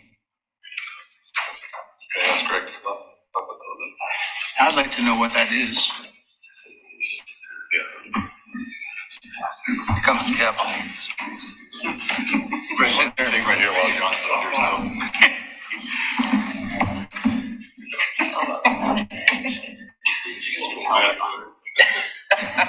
He doesn't get extra points for the costume. Good evening, Budget Committee. Just as a reminder, we had our May the 4th event over at the library from 5 to 7, so that's why I'm in costume. This is really his Thursday suit. Don't buy it. This is every Thursday. Which doesn't explain the other 364 That's exactly days you right. wear that. 2 days of the year it's acceptable to do this. The other time I have to deal with some of the askance glances. Thank you for the question. In the Community Facilities Fund for this biennium, some of the projects that we've budgeted for, 2 of them are projects that we would like to undertake. We're intending to undertake with the support of our Library Foundation. We've put aside some money for an outreach vehicle so that we can do a better job of providing services to our unincorporated residents, the 24,000 residents who live outside of city limits. We have also put in space budget request for book lockers, automated book lockers, so that we can provide circulation services outside of traditional library hours. The reason we put the requests in there, we are hoping to be able to tell our foundation that for every dollar the foundation raises for these projects, the city will be able to provide a match at some point. So we've put budgets in for $100,000 for each of those projects. We've got some other various projects in there around the library facility. A lot of it is to do with shelving. One of the things that we discovered when doing some analysis of our statewide statistics, comparing ourselves with every other library in the state, is that our physical collection size is on a per capita basis, our physical collection size is at the bottom of the statewide rankings. We're 135th out of 135 libraries in the state of Oregon. And so in conjunction with some of the increases in materials and services requests to buy some more books, we do need to have some shelving in the library to actually house those materials. So there's money in the community facilities request for that shelving. We've got a couple of other projects. One of the things we would like to do is make our teen area a little more friendly, a little more accessible and useful for teens. We put aside some money for that. We are hoping to engage our reactivated Teen Advisory Committee in those efforts to kind of tell us, hey, here's what we would like to see. Here's what would make a useful space for us. And then the other one we put in there, the other largest one, is we still need to replace the flooring in the Carnegie area and in the lobby. We had thought we might do that last biennium. Because of COVID, that did not happen. When it came time to think about, what to do with that, we couldn't really, we didn't want to close the library again right after opening. So we had some other COVID-related expenses that we used. So we are rebudgeting for that floor replacement in this biennium. And according to the consultant's report that was prepared by Parks, this is the floor in the Carnegie and the floor in the new portion of the building are at the end of their useful life. It's the one thing on that capital replacement report that is identified in the library as a kind of a significant concern. So those are the projects that make up that. I'm happy to go through each one if you'd like the detail on those. No, I would make a number of observations. One is, one of the guiding documents I use in the allocation of funds is essentially our customer satisfaction survey from the community. People are very satisfied with the library. Now, something Greg and I have spoke about, the library is regional in nature and it draws regional funding. And to defend that funding, you have to service those outlying regions, because for those that aren't aware, we were in competition, I believe, with Canby trying to make inroads. So I understand some of these projects. I'm not sold on all of them. And again, I defer somewhat to our community survey that I believe the library ranked among the high, if not the highest. One of them, yes. Yeah. So we've got other service aspects that, money may need to be allocated to, and look at those that are ranked lower in customer and our citizen satisfaction. I always keep that in mind when I'm looking at things. So thanks for the explanation. And if you want to add more, please do. The only two things I would add, we're very pleased to rank so highly in the satisfaction survey. It's very gratifying. One thing that we're doing this biennium to augment that is that that survey is just of city residents. So it's just the 37,000 city residents within our service area. So this year we've actually engaged the same consulting firm, EPC Consulting, and they're in the process right now of distributing a similar survey to our unincorporated portion of our service area, so that we can get some apples to apples data about satisfaction levels within the city and satisfaction levels outside of the city. I sort of predict that we're going to see a little difference, the difference in there. But as Commissioner O'Donnell says, it is really, I feel it's very important to demonstrate that we are providing services to those unincorporated residents, because they pay the exact same tax rate as anybody within the city, and it comes straight to work and city to be able to do that. That's And I just, everything you said is true. I mean, I think the regional nature of the library and its sources of funding is confounding to people. I concur. Every time I've talked with it about people, it is confounding. And sorry, go ahead. Yeah, nothing else. Something you said, I'd like to clarify the source of these funds. The $580,000 that are allocated for these projects we're talking here essentially are coming from the library fund. And so if they weren't spent, they will go back to the library fund. In this fund, we actually track the source of the funds and use them for the purpose of that fund. So when you saw this is equipment replacement, they're not commingled there. It's not. So I guess I'll just clarify your point. Like, in the scope of all of the city's needs, if this 580 wasn't spent on the library projects that Greg has described, they would be used essentially for other library purposes. Yes, the short story is it's a dedicated fund to the library, not subject to reallocation. Correct. We keep up So, Got it. our track. right. Any other Keep it simple for me. That works. Thanks. Just to address something Mr. O'Donnell said, and this is just perhaps a philosophical perspective, but the Gallup polls put out an amazing study called Strengths-Based Leadership. And basically they said, if you're really good at something and you're not so good at something else, let's say you're a great public speaker, but you really can't type a lot, don't waste your time learning how to type. Work on your strengths. And if the library is the strength of the community, I'm not saying forget about everything else, but I would certainly want to keep the strengths the strength. That's just a perspective. Well, that's one perspective. And another one is, and you see it in institutions like the school, a lot of times they don't promote their highest performing students. Their focus is on raising up their lowest performing. So there's two approaches to anything: strengthen your At least strengths two. or increase the strength of your lowest performers. So Also to clarify with I've taken that strengths study before. I know what my strengths are, and I know what my not weaknesses, my opportunities. They're all a There you go. strength. There you go. Number 34 of 34 was empathy for me, so I know that I can give empathy for others. It just takes more effort and understanding and attention for me to do that. So not necessarily the ones that are on the lowest of the survey we should ignore. We just have to put a little bit more effort into it because it doesn't come naturally to the community like the library. I have empathy though. So. Two quick things. You mentioned vehicle. You're talking about like a bookmobile kind of a thing? It's a bookmobile kind of thing. There are different ways you can approach how you want to do those kind of mobile services, and that impacts the eventual cost. I think the base that we're immediately interested in is I don't have a way to get my staff and even just basic outreach event supplies to these remote locations other than asking my staff to use their vehicle. I mean, we could use a city vehicle, but that's proven a little challenging. So many libraries have outreach vehicles. Several libraries in Clackamas County have started to get bookmobiles.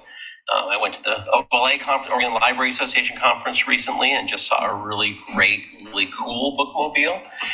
And so that is something that we would also like to talk about. I think it's going to be a conversation with our library foundation. You know, what do they think their capacity is for fundraising? What do they think is going to resonate most with our community? And we would like to see the results of that unincorporated survey that we're doing before we make final, plans for what that outreach vehicle will be. So right now, it's somewhere between an outreach vehicle and a bookmobile. Okay. Part of what I ask is that going to have a staffing implication? We try to do outreach currently. If we maintain the same level of outreach services that we're doing now, I don't anticipate it to be a huge staffing increase. What we've seen in the city survey and what I anticipate we're going to see in the county survey is that, yes, we would love to be able to do some more outreach. When we get to the library fund, we can talk about staffing and what we see our constraints are with that. Any outreach activity over and above what we're doing now is going to have a staffing impact. Adam? Thank you. I am very excited about that and the book lockers. I remember when I first saw one of those, and for those who don't know, they're basically like vending machines with books in them.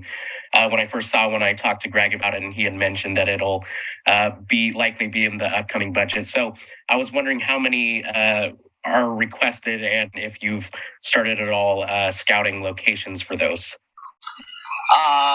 We without knowing a budget amount, we haven't.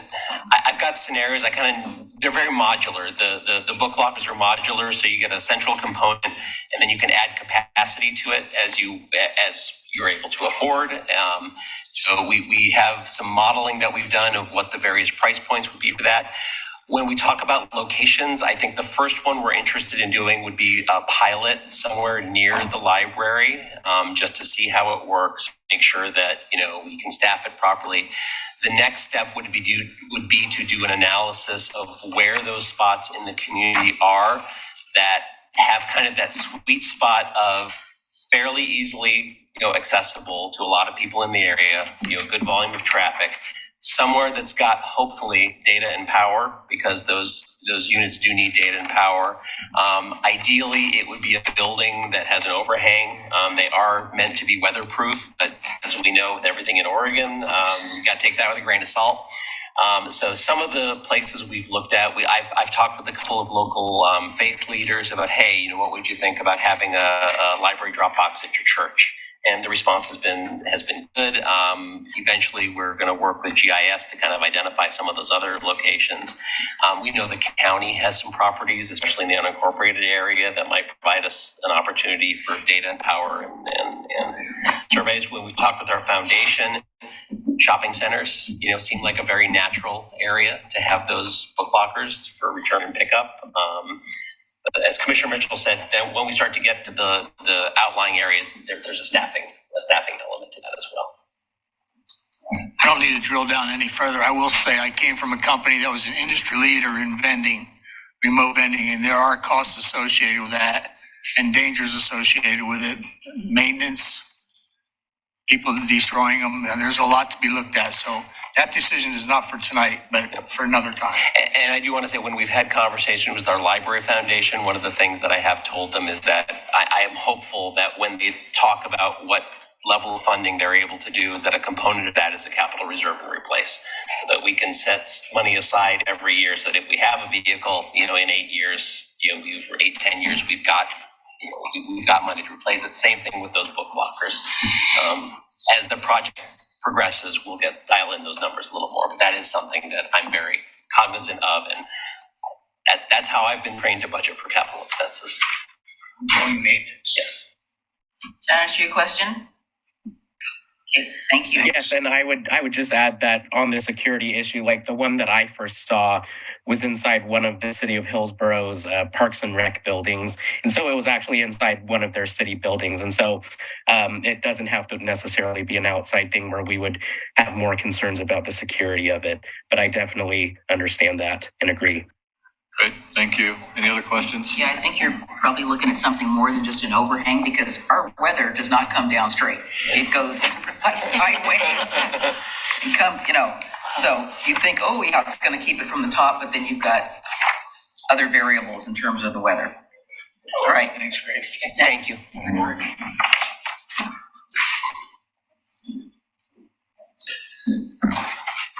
All right, the Equipment Replacement Fund, Public Works and participating departments evaluate the city's fleet to recommend newer replacement vehicles based on need, age, maintenance costs, and safety concerns.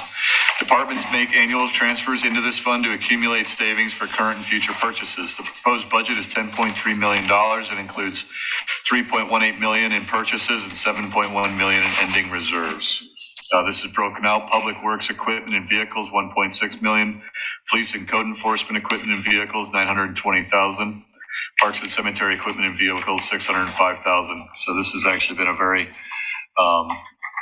well planned out program for us that allows us to maintain a fleet of vehicles and equipment, realizing life cycles, usage that happens to them, and really been able to avoid not funding, need to come up with significant funding, not funding. So it really has been able to amortize the replacement costs over time across multiple departments. Questions? What moves are we making towards electronic vehicles?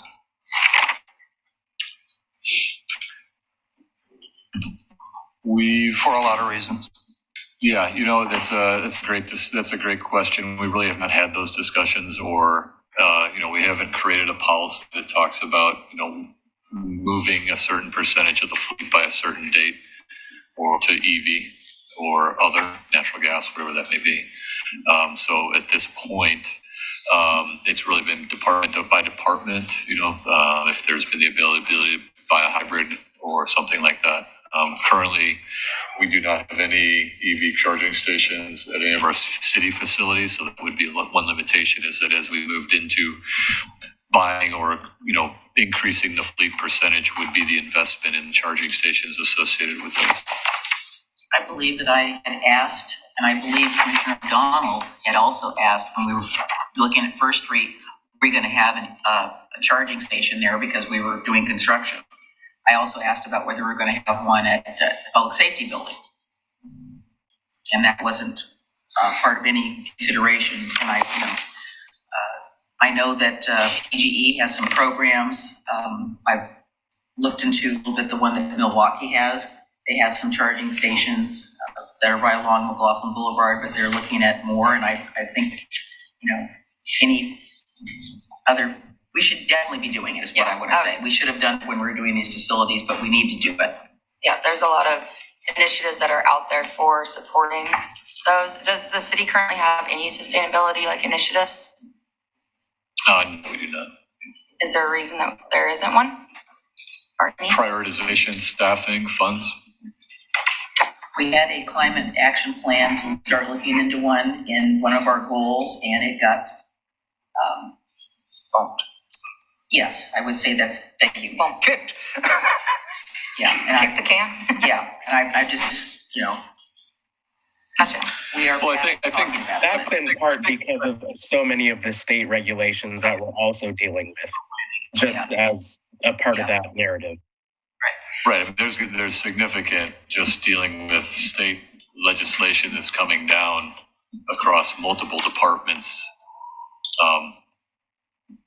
Is significant. It's gonna happen, I'm just. Well, yeah, hoping it's that we're definitely gonna get happen, in but I mean, front of there's things, I mean, I would just assume just as like a business in general, that you would look at how, like, just any kind of sustainability efforts that you can do internally, not necessarily regulated on the state level or any other kind of regulation. Small steps, what little things can we do? We can put in some EV chargers at all of our public buildings, because not only do your employees may drive an electric vehicle, but the residents of Oregon City may drive vehicles as well, and they can come in and charge. You could even have it be, there's certain ones that actually charge a fee, so like Charge Point, and other there's certain ones that actually charge a fee, so like Charge Point from those EV chargers as well. So it could be a revenue producing, eventually pay for itself over time. So there's little steps that can be taken that if we moving towards, kind of bigger, broader discussion, but I do think it should be something that's important, that you may not take big giant steps of ESG initiatives, but you should be looking at what little things, low-hanging fruit can you do that's relatively inexpensive, in comparison to a $281 million budget. Well, I think that if the commission prioritizes that and provides funding and staffing, it's very, very difficult with the workloads we have to take those on. Here. Well, I think being aware of financial incentives and government offering, they're out there. They are, and Energy Trust of Oregon does a lot of stuff as well. To apply for those grants, but we're working on it. I think they're working on it. They're doing the best they can. Well, sometimes I feel the best money you can spend is on a grant writer. Return on the salary. Any questions on equipment replacement? Other funds. So staff in the Utility Customer Service Fund provide utility billing, collection, and general customer service. The Fleet Services Funds maintains the city's fleet, excluding police vehicles. Both departments are funded by charges to the user department.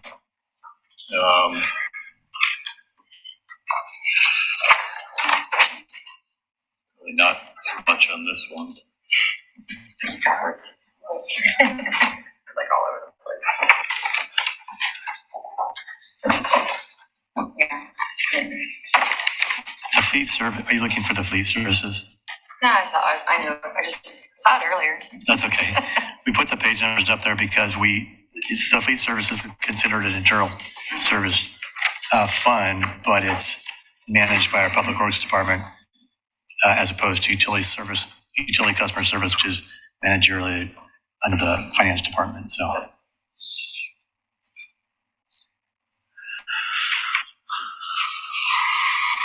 Any questions on this one? Debt service, page 127.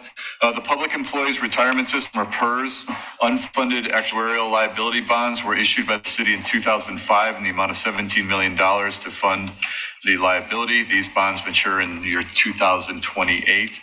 The city issued $16 million of voter-approved full faith and credit obligation bonds in June of 2018 to provide a new police and municipal court facility. Revenue to pay the $2.2 million in principal and interest comes from the transfer of the community safety advancement fee for those purchases. Oregon City will have an estimated just over $23 million in debt outstanding at the beginning of this budget biennium, which is a very low debt ratio for a city the size of Oregon City. Any questions on debt service?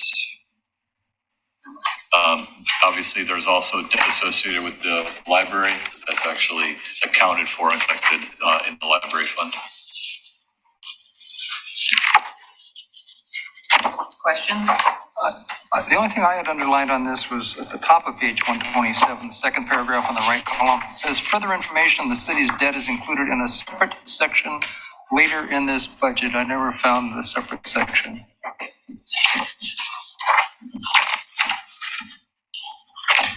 Page 154. Yeah, 154, 155. It's in the yeah. Okay.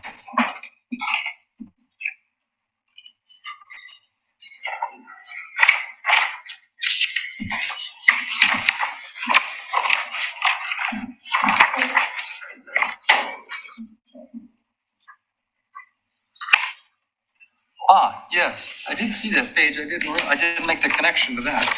Then on that page of 154, on the right-hand side again, down at the bottom under debt limitation, I had marked the city's outstanding general obligation debt of 3.83 million is significantly below the current debt limitation of 192.48 million. I'm not seeing how 3.83 is less than 192.48.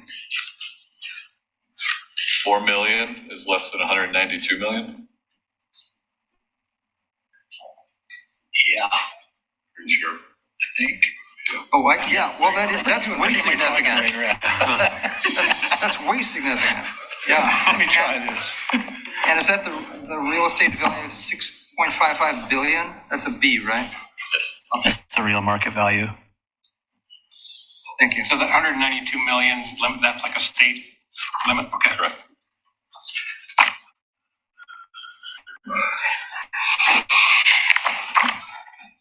Thank you.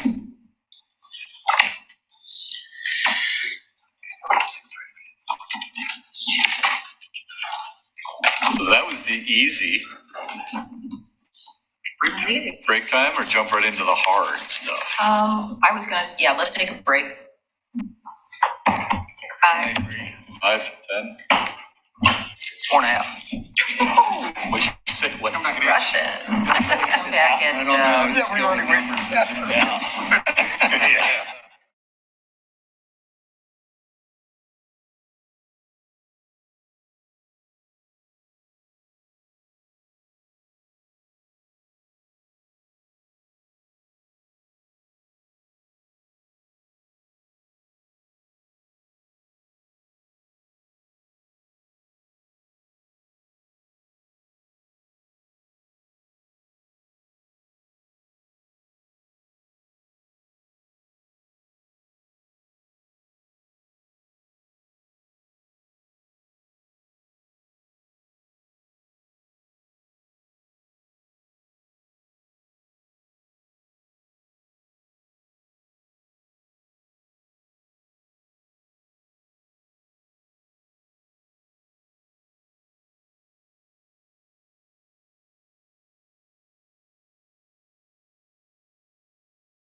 Should we pass out those chocolate chip cookies?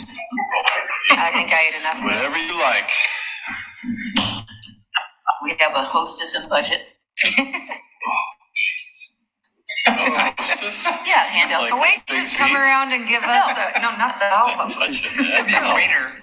We weren't supposed to touch it. Your face said everything. All right, let's call the meeting back to order. Ready to go, Jacob? Okay.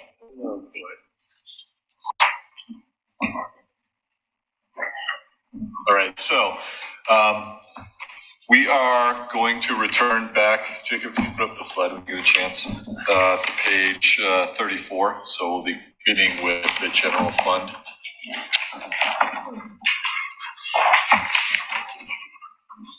Oops, back up one. All right, so the general fund is the principal operating fund for the city used to account for non-dedicated core services, majority of which we just finished. We will be going through each section: policy and administration, general government, police, and parks and recreation. The target amount is 27% of the annual operating budget, or $8.2 million. The general fund operating contingency is $1.6 million.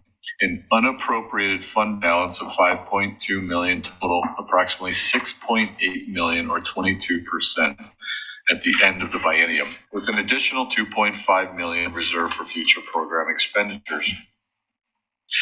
The general fund ending balance includes $2.5 million in monies that are restricted for specific purposes. These reserves include funding restricted for the tourism program, the Metro Enhancement Grant Program, and dedicated park donations. So really what we're trying to show here is we talked a little bit about at the beginning the other night, the 5.2 million representing our 17%, or roughly 2 months operating. So we put that into an unappropriated fund balance, leaving the contingency, which is the $1.6 million, which is approximately 5.4%. Our goal is 10%. So just to put that in perspective, and I think I mentioned this last time, when we had the ice storm event, I believe we spent about $1.2 million responding to that event. Fortunately, it was declared a federal emergency. We were reimbursed approximately 75% of those eligible costs that we spent responding to that event. But it's more to just show the scale of when an event happens, why we consider the contingencies important and why we've included it in this budget, even though we weren't able to hit our 10% target like we would have liked to, while we were trying to meet the goals of the commission in preparing this budget. Any questions on this slide? So when, this is really the discretionary funding side of the equation.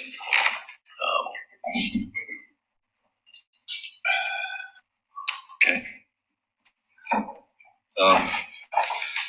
So in addition to the core service, we've incorporated the commission goals and priorities that are reflected in the following investments in staff and projects. As you can see, we focused on prioritizing business promotion, parks and facilities deferred, capital projects, and city commission goals with the majority of the available funding.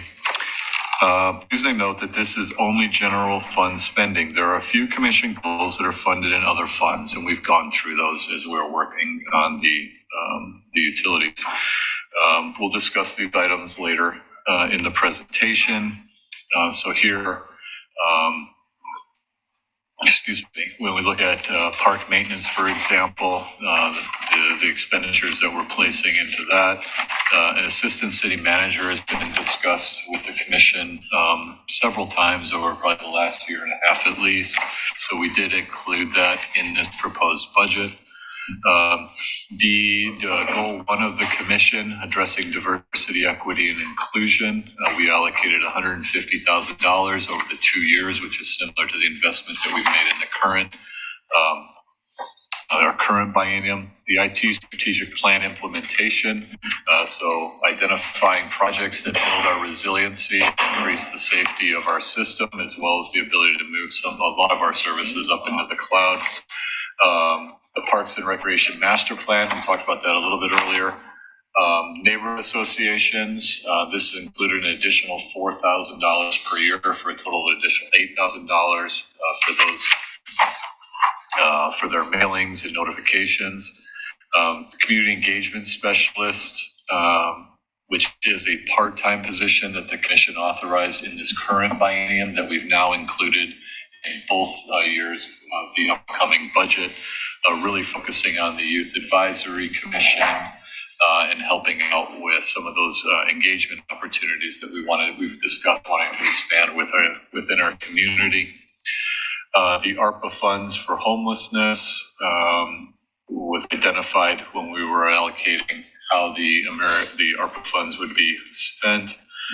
Parks camp cleanups, so really providing some funds in our Parks and Recreation Department to address homeless camps that they need to clean up throughout our community.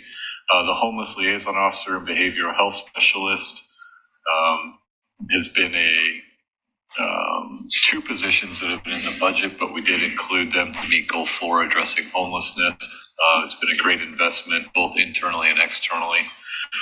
Economic development, talked a little bit about this. This is made up of two funds. We have the dedicated transient room tax, which is essentially a dedicated fund for tourism-related events and activities and promotion.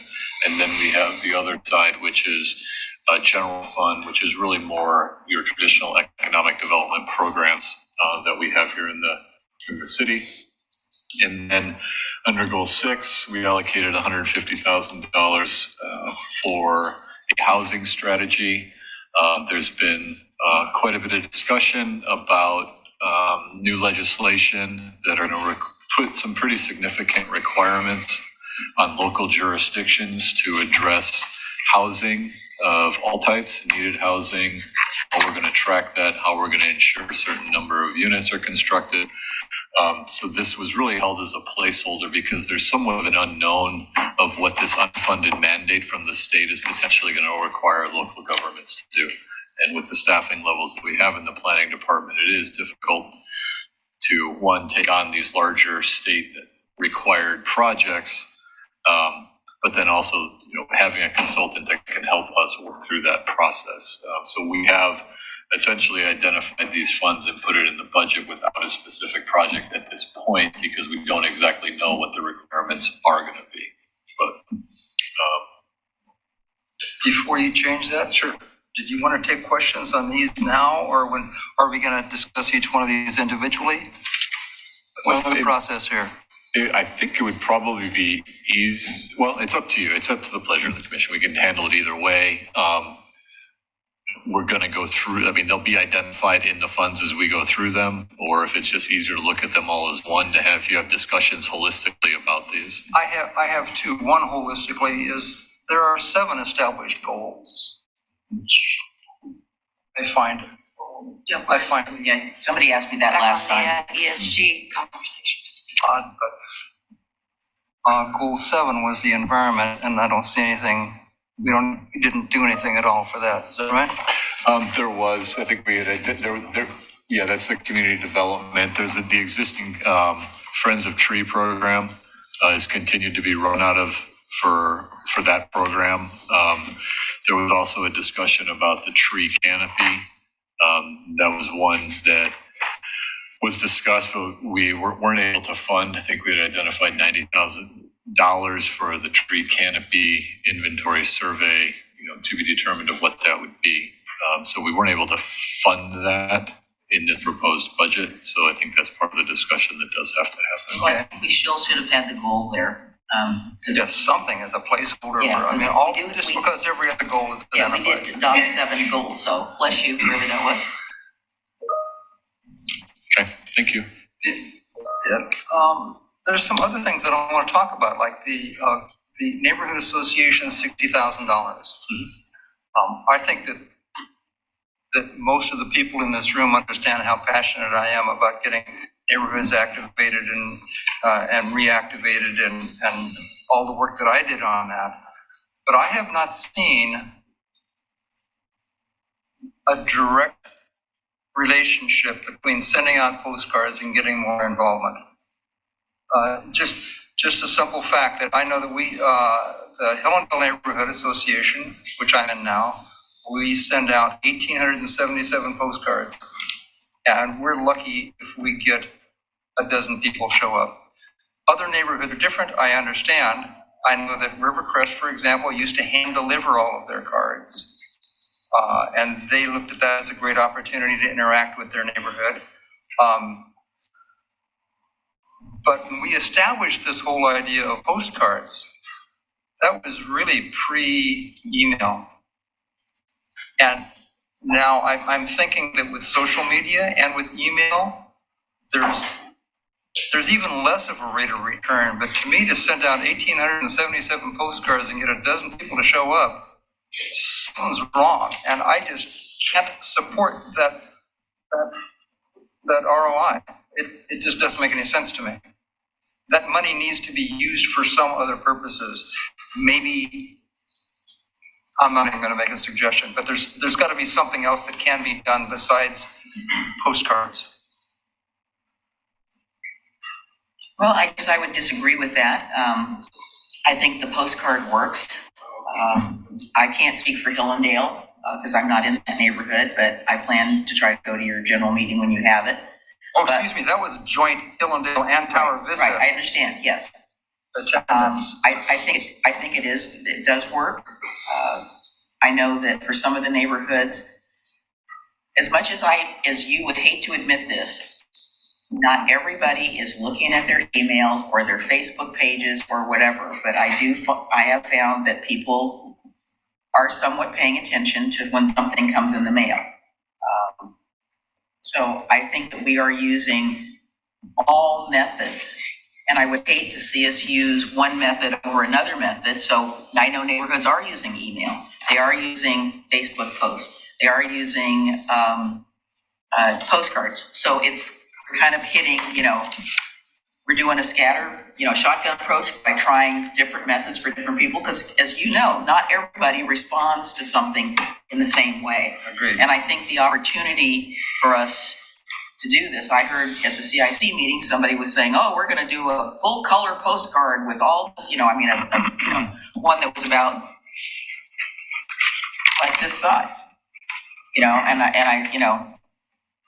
I didn't want to comment on it because I don't know, how that's going to work. But if that's what they want to do, maybe they should be able to try to do it. I think We can only make the opportunity available. We can't make them come. As much as I'm frustrated about it as you are. And I remember when you and I used to go out and deliver. Yeah. By hand. Yeah. Yeah, I think it depends on like the demographic, but I think being able to fund it so that they do have options of what they want to use, because postcards are going to be more expensive.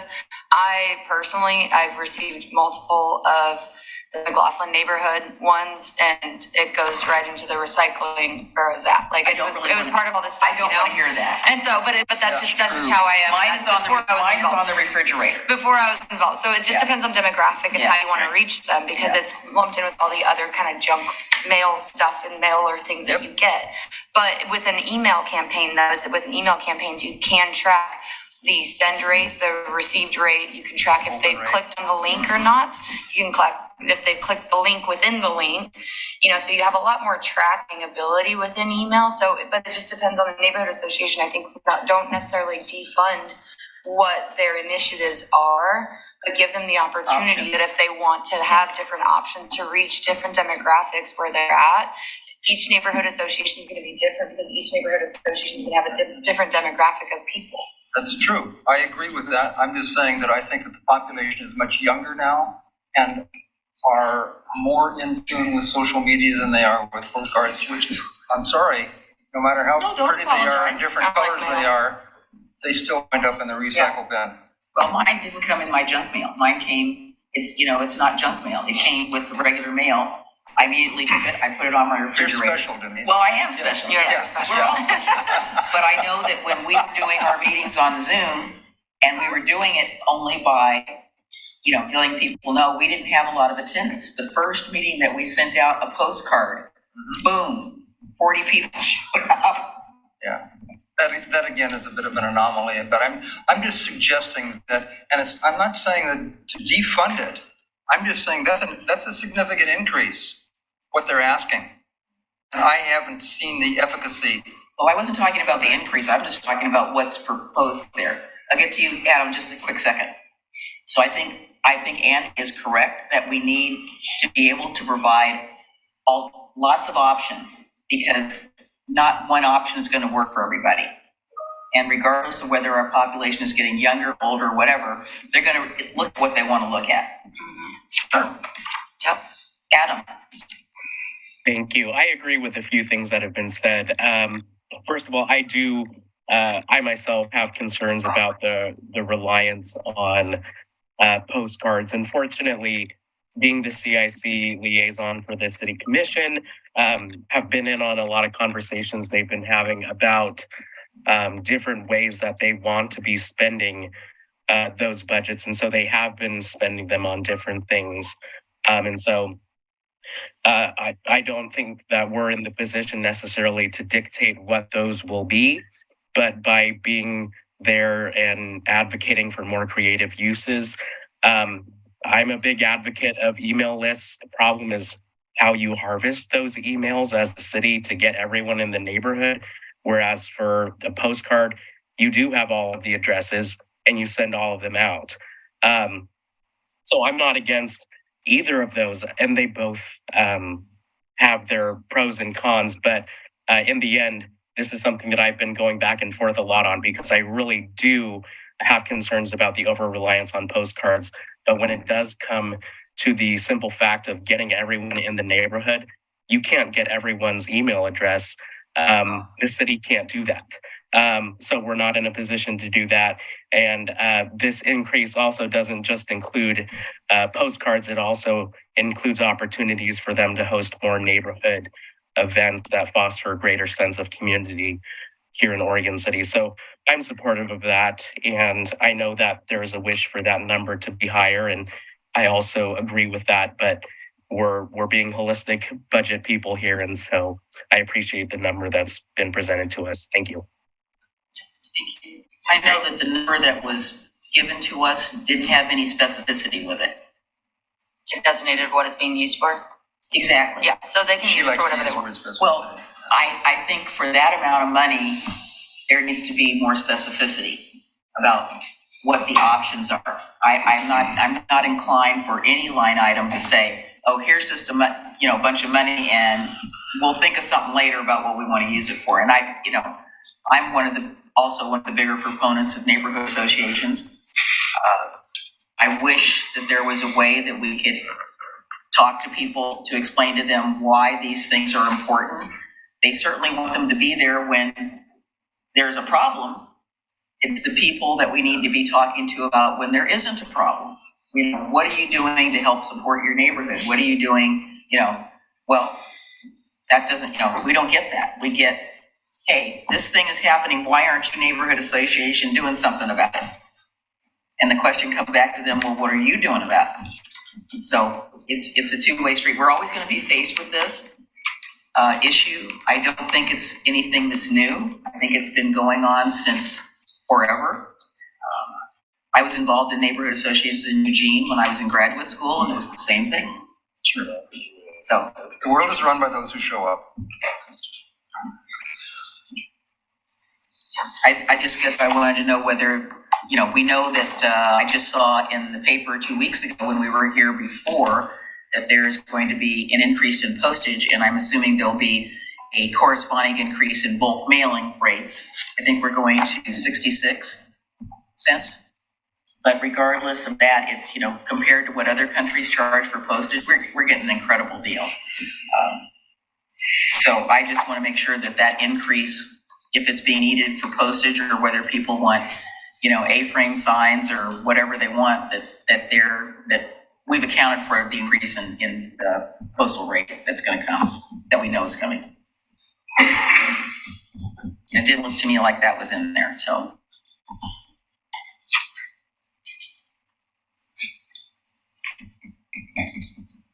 Anybody else want to say anything about any of the other goals? Can we get the list back up again? You don't have them memorized yet? I know what they are, but I don't have the amounts that we put on there. By the way, we're getting special t-shirts with all the goals on the front. No, thanks. So I do not much is that going to Go ahead, Casey.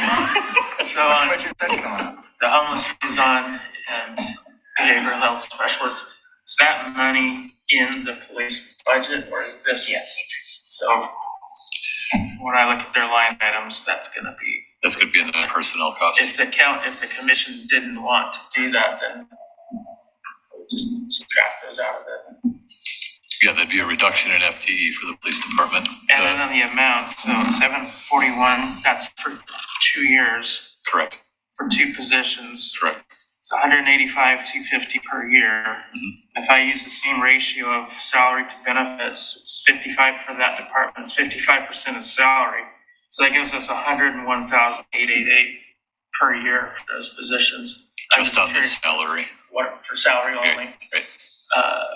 What's the average police officer salary so we can compare? It's a lot of money, and I think there's some. I think the big jump is in behavioral health specialists, I believe. Yep. Is it not? So it's not gonna be just a straight like. I understand that, but I think. It's okay. Remember, this is not application. I know, I'm sitting here trying to think of how I was gonna word what I was just about to say, but it's not necessarily like a straight like police officer necessarily that's doing it. It's somebody who's gonna be specifically trained, I'm assuming, right, in behavioral health and mental health issues and being able to handle the conversations and everything that kind of goes along with that, correct? Here's the man. When this came up last budget cycle, the liaison officer was a sworn officer. Yes. Is that still the case? Yes. So I can sort of go generally to, so a police officer, and it's, there are 2 positions. One's a police officer, and he's a veteran police officer, so he's about as expensive as a police officer gets in terms of their salary. The behavioral health specialist position, she's a master's level clinician, so she actually makes more than a police officer does. I can't off the top of my head tell you there's different certifications that they get paid for, but he's probably somewhere around $100,000, somewhere around that, and then benefits on top of it. I think her position's probably a little higher than that. Very specialized positions. Very specialized positions, and in response to, Commissioner O'Donnell was talking earlier about community surveys, and over the years, this has been one of the number one things that the community has said that they wanted the city to deal with, and we've been very, very creative. The city's been very creative in doing that, and Val's position, that's the behavioral health specialist. We were the first to do that. There's now 5 other cities in this county doing the exact same thing. So it's been a great program. The front page of the Lake City Review has their new homeless liaison officer. He's the first one. So people are copying Leading the way. our model. I've struggled with those very expenses because I feel like Oregon City's become the repository for the homeless, and all other cities default and defer to us and send them to us, and we incur those costs. And I struggle with the regional problem. The financial component of it is borne by one city. So I don't know what, I believe you said other cities are following our model. Yes. And I see the reality of it. I mean, the last article I read about West Lynn is they thought they might have 5 homeless, and I sat there with the mayor and talked with them, and they don't have a problem. So I just think a regional problem should be addressed regionally. Probably not something I can do here tonight. No, we're trying to take care of our own. I mean, to be honest with you, when we get to that, I think there needs to be another position there, but that's just my opinion. So we're just talking general goals right now. Yeah. So where do you want to go next with this? Last comment that I had at this level is regarding the homelessness is that I don't exactly know how to express this, but the old ounce of prevention worth a pound of cure. But if there was some way that we could stem the increase of homelessness rather than addressing it once it's occurred, and that's why some of the proposals that have been made regarding education, especially at the younger ages, of avoiding addiction and other divisive and debilitating behaviors, if that can be stemmed earlier on, I think that is that's a return on investment that I could get behind. If we can stop an increase of homelessness, I'm not saying we're ever going to stop it all, but if we can stop some of that, and it costs us some education, and there's already an organization that's doing it, I have difficulty saying no to something like that. What's it called, Oregon City Together, or whatever it is, the programs that they're doing, they're demonstrable in the effects that they are having on that fragile section of our community. And I'm just going to be speaking in favor of however we fund it, whether it's through marijuana tax or through some other fund available. But I think that's a valuable service, and I think we could look at that as just contracting somebody else. I mean, I know that there's a lot of discussion about whether or not the city should be providing funding for a nonprofit organization, and I'd say, well, think about it as if you were contracting with them to provide a service for you, that might be a little more palatable. So I'm just hoping that we can do something to prevent homelessness instead of just dealing with it after it's already in our face. I appreciate your take on that. I agree with William. I very much support that. I think homelessness is the visible symptom, and the root cause is either drug abuse or mental health, and we have to address the root cause, not the visible symptom. Go ahead, Keith. So I don't really have a problem with those two positions. I'm not against them at all. But I want to make sure as we move forward in our discussion, because I hear this a lot in this room as well. This other city's doing it. This other library's doing it. Yeah. But we don't get back often enough to, well, what are the results? And when we get to the police, I think that's the place to discuss in detail. What are the results? Frankly, I don't care that other cities are or aren't doing something. That's up to them.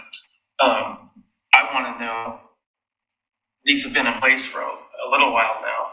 What are we seeing? What are the tangible benefits to the people of Oregon City? And that's what the evidence should be. It shouldn't be, well, this other place is doing it, so let's do it too. Because Portland and Multnomah County are throwing $300 million a year every 2 years. That was a couple of years ago. It's gone way up since then. Are there more or less problems with homeless in those areas? Yeah, you're kind of a man after my own heart. I agree with everything you said. The statement I think about other cities is our model works. This could be a very long conversation.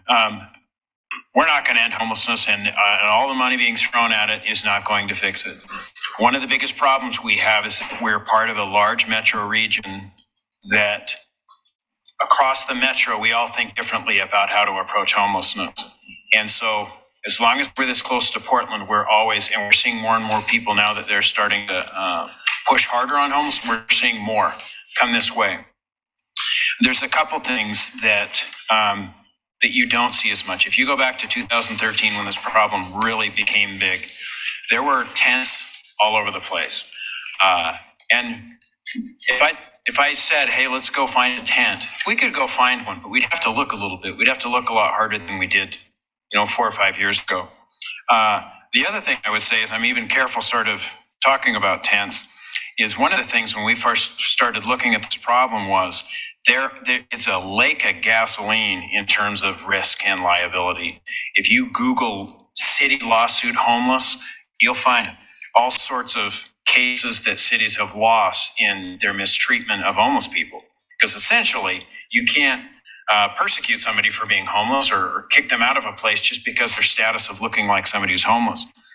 So a lot of what I see in these two positions is risk management. We need to address neighborhood livability issues, but we have to be very, very careful in how we do it. Part of that is talking to the community when people are irritated that, hey, Why is that guy I called you, why aren't you getting rid of that guy? We have to make sure that on behalf of the city, we're doing it in a way in the Ninth Circuit that is legal, that is appropriate and effective. That includes, these positions have done a lot of education to our own city staff, doing de-escalation training with everyone from the library to the pool, parks. So there's a lot to it in terms of success. We haven't been sued yet. And there's a lot of people that are getting housed too, I would say. You know, one of the most recent cases I would tell you is I don't know if you ever shop at Fred Meyer, but if you saw that somebody was sort of camping out at Fred Meyer for, it had to be at least 6 months, and they were living in other places before then. That person, we're aware of her being on the streets for 2 years. She's in housing now, and this is the collaboration that those two people who've been hired have had with other people, like somebody that we talked to last night. It's a tough one because we are never going to be ahead of this. This is a maintenance game, and there's always going to be more coming this way. And it's good to provide good services, but the more service we provide, the more people are going to get brought here to provide those services. There's many reasons why this has not gotten solved in every other community that's had to deal with it. I think also a good note on the importance of the liaison in the behavioral health is potential for the Oregon House Bill 3501 for the Right to Rest Act, where it's for all, basically the right to rest in public areas, public spaces and sidewalks and parks. And so having somebody dedicated for those resources, if in the event, hopefully that does not, or does, but being able to have that already there and in place and ready. We have the program. It's been successful in your mind so far, so that if that does pass, we can handle and be able to have those conversations in a better way. Adam? You're on mute still. Sorry about that. That's okay. First, on the right to rest, that one isn't moving forward this session. This is like the 6th or 7th time it's been introduced, and it's not going to move forward in this session, fortunately. But that doesn't mean it's exactly what Andy was saying. We do need to have those personnel positions for that. Excuse me. On the Oregon City Together matter, I agree with the mission and the importance of funding it. I would be a little more inclined to look at funding it through something like the Metro Enhancement Grant program that we do. I don't know if that's something where they would be a contender for that. I see the mayor shaking her head. Gotta improve the community physically. Well, but anyway, that's a different discussion. I've got a thought on that when the time is right, because I agree with Commissioner Morrow. Yeah. So, I don't know if I don't have the requirements for an eligibility in front of me, but that would be an avenue that I would prefer taking rather than the general fund avenue. So that's what I had to say. Oh, and then lastly, the 400,000 for ARPA for homelessness. I assume that's for the relocation of the Father's Heart, correct? Correct. So we've seen they've had a few open houses about their proposed navigation center. And before that money is dispersed, I think it would be good for us as the commission to have an entire session to be in dialogue with the proponents of that. Because again, as Commissioner O'Donnell said, I worry about having something that we're investing a lot of money into that just makes it even more of a draw for people to be bringing their homeless people into our community and further straining the fabric of what we're able to provide. Excuse me. Of what we're able to provide. So that's what I have to say. I want to bring the conversation back to something more general. We have adopted a homeless strategy.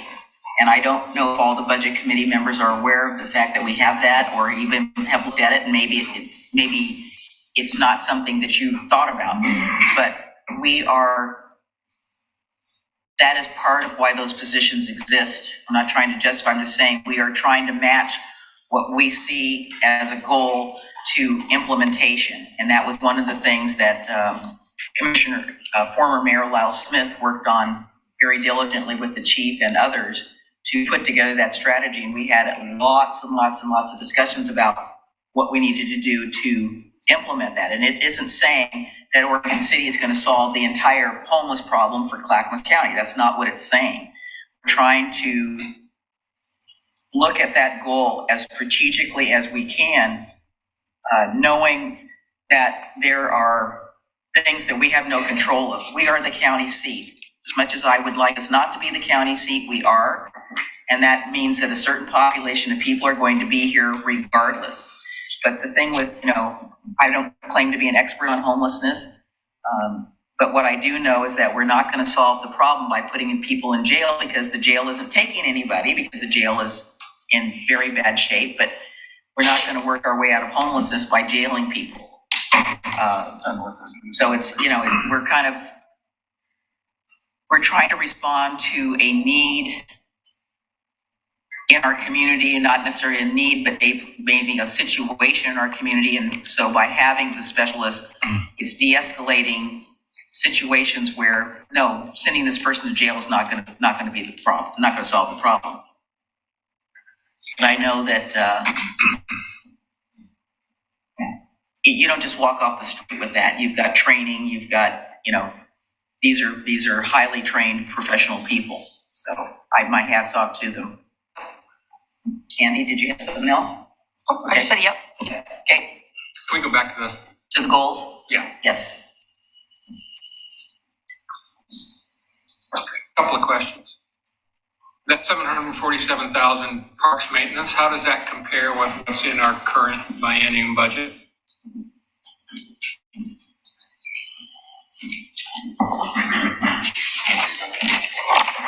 Or maybe that's a question that we need an answer for when we get to parks fund. Is that fair enough?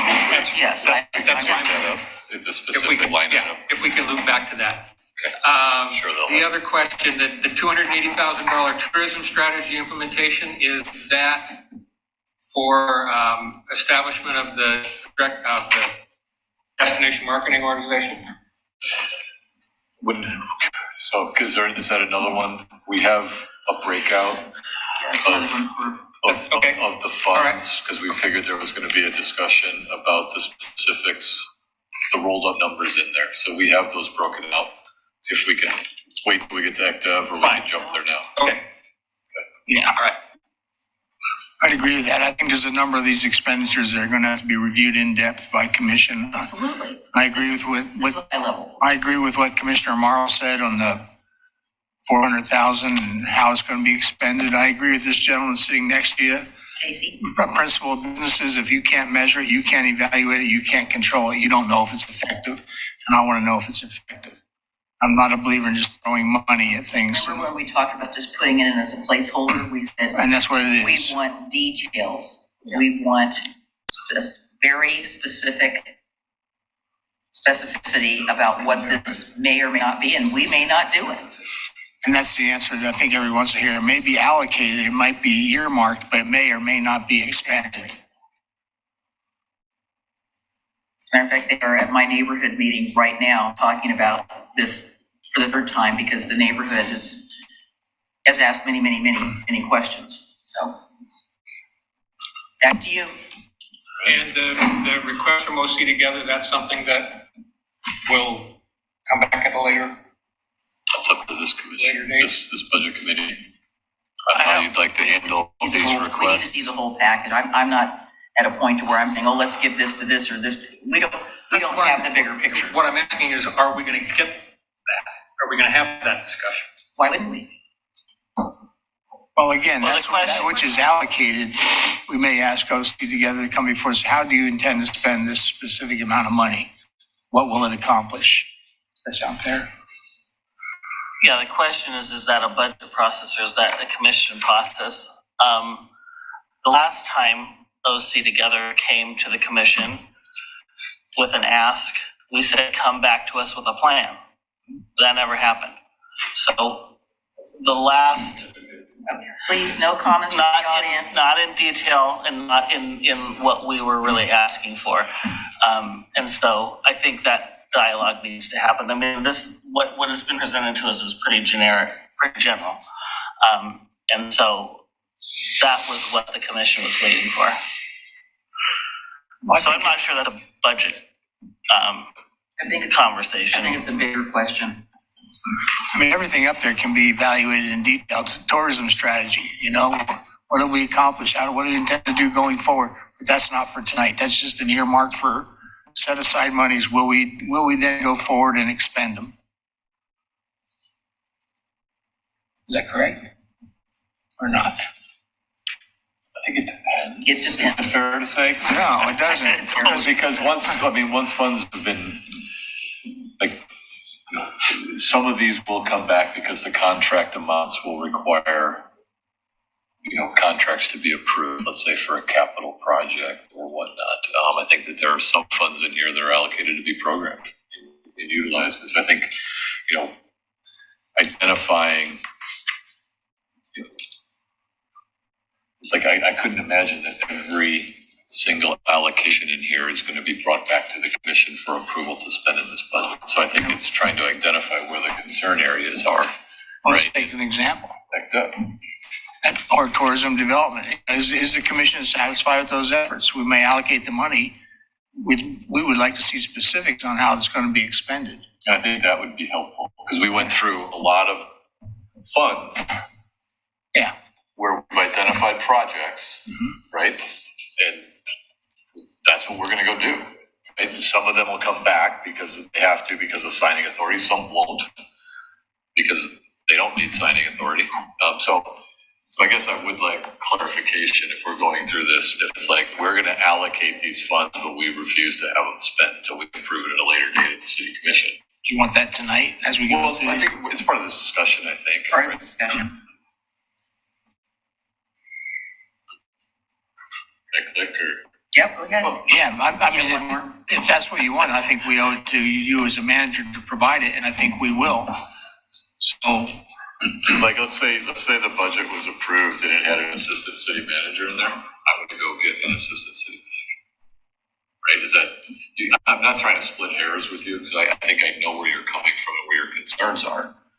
I just don't want the assumption to be that every single dollar that we're approving in this budget is going to come back to the commission to be approved, to be allocated. That's not how it works. I don't want to do that. But I do understand concerns on programs, right? So I'm hoping as we go through this, we can kind of say, here's my expectation related to this, or don't fund it. Right? I mean, that's the easiest way. There, I expect after we have I don't think there's going to be that many of them. done the large overview, there's still going to be, where's the money coming from? It's not going to come from this, it's not going to come from that. Where would it come from?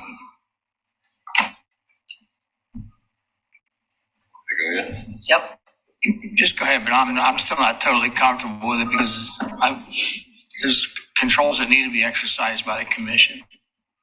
So we can talk about it. The policy and administration section starts on page 34.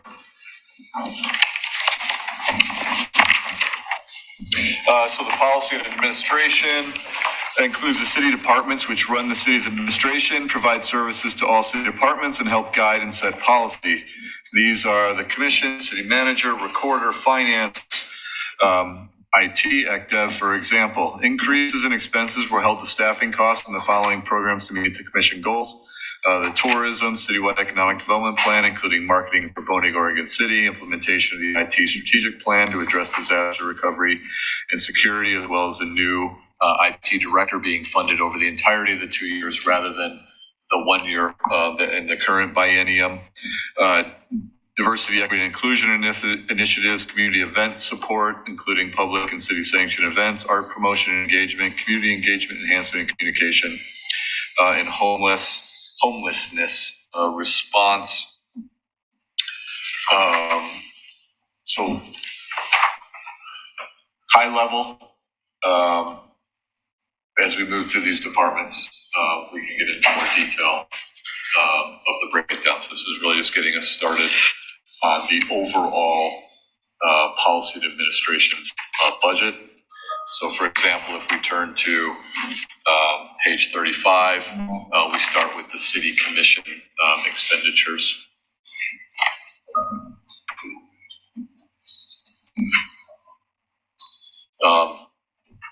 Really, it's a whole trail news is located out of this fund. Neighborhood groups are funded out of this fund.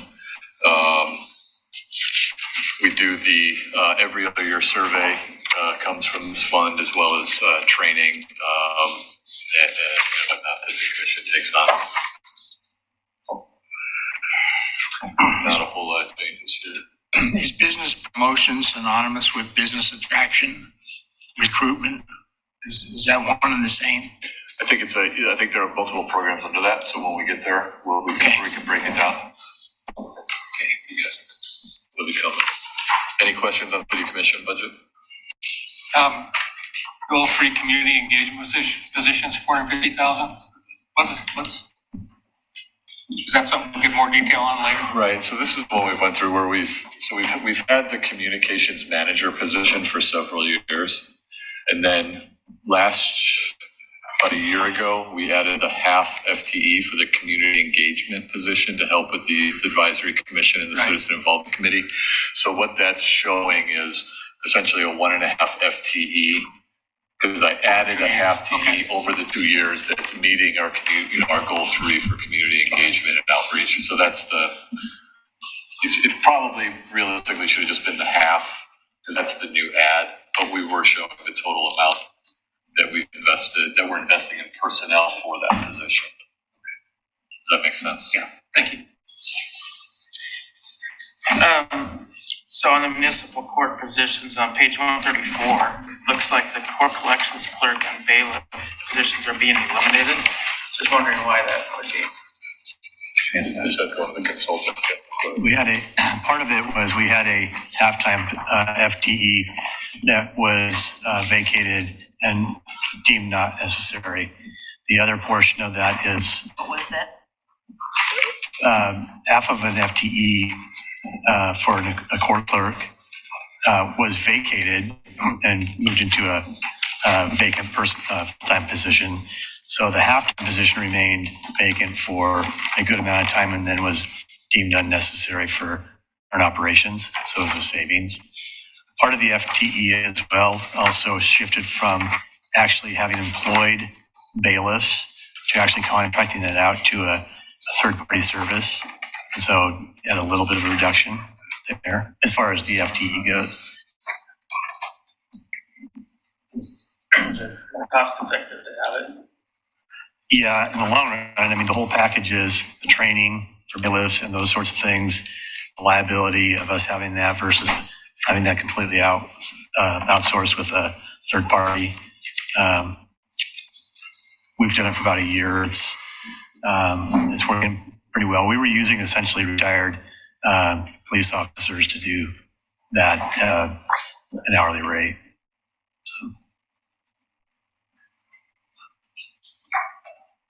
Right, I think Rocky had a question. Go ahead, Rocky. We use a lot of different names for a lot of different things, and I'm assuming community functions is community events, right? That's the $100,000 for events. So why are we calling it something else again? That's our event, city sanctioned event. Okay, let's make sure it says that. Is that what it is? Yes. Then just $100,000. let's just change the name so it says the same thing. Check the innocent. Okay,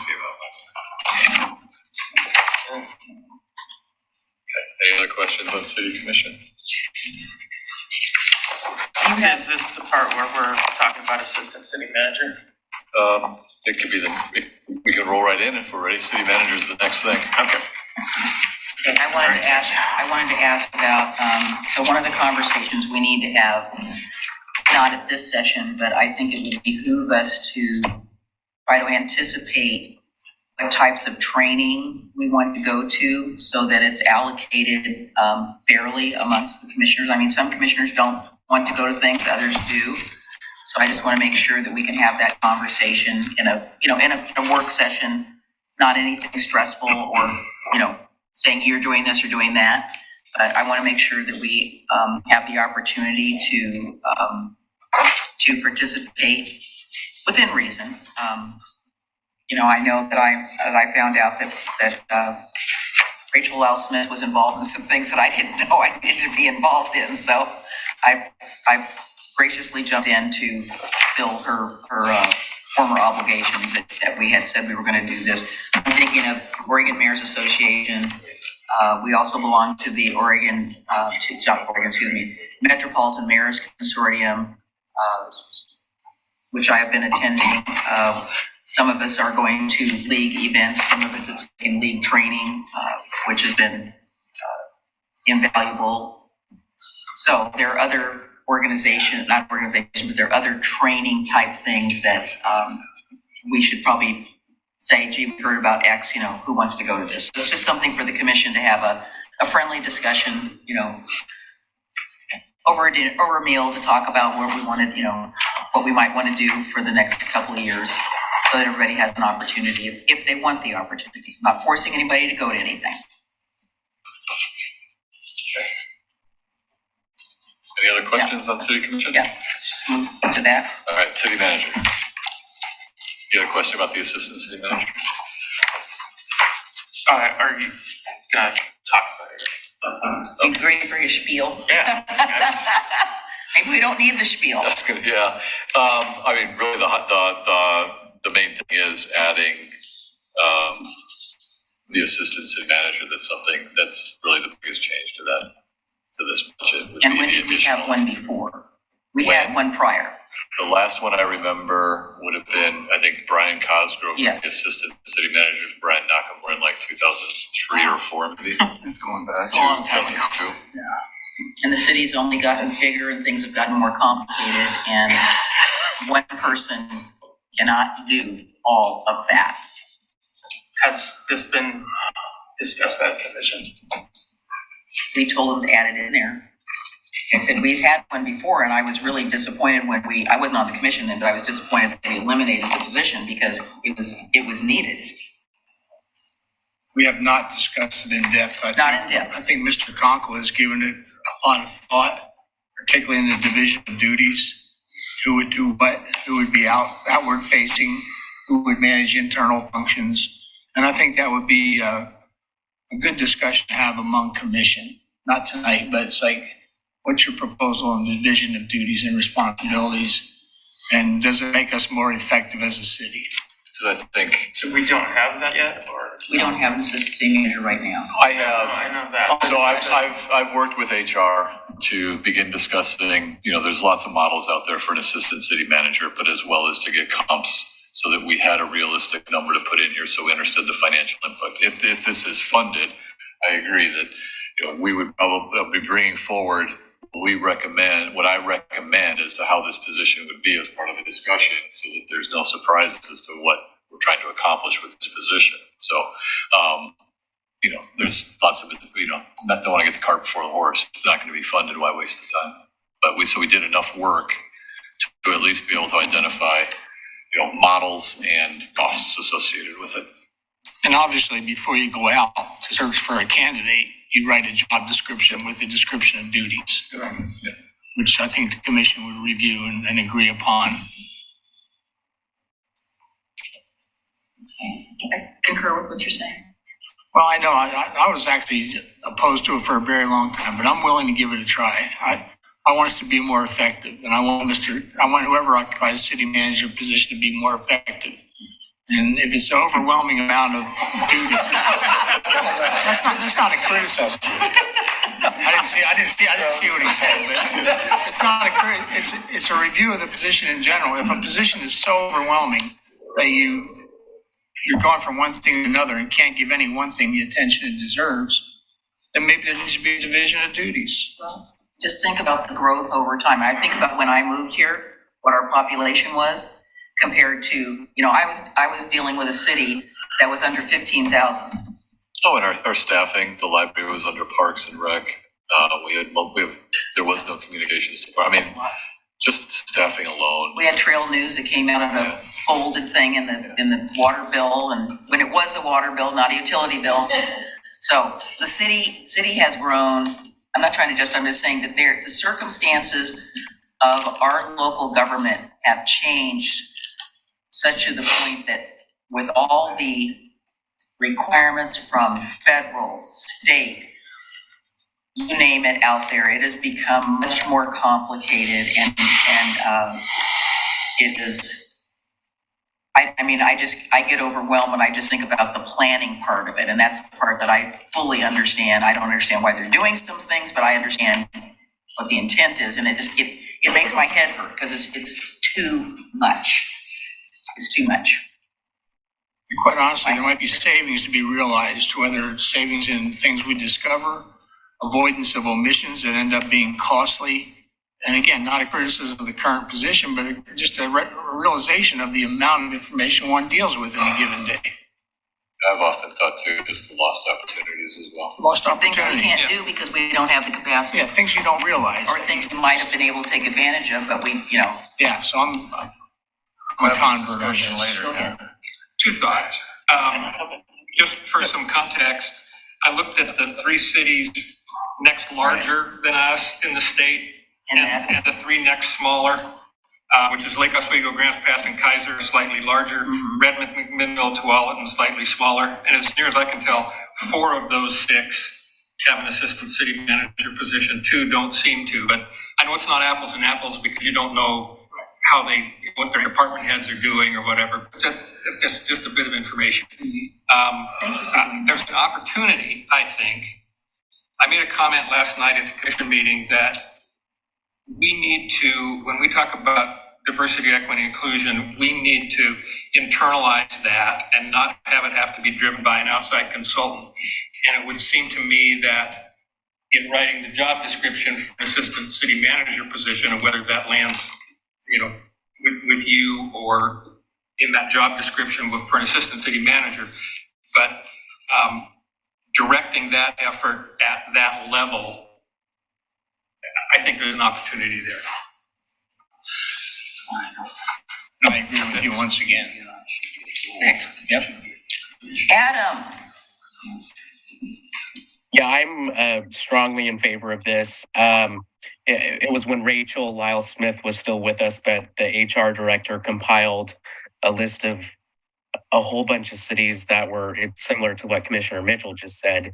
And we were pretty much the only one. And you even just look across the river to West Lynn, which is considerably smaller than we are in population.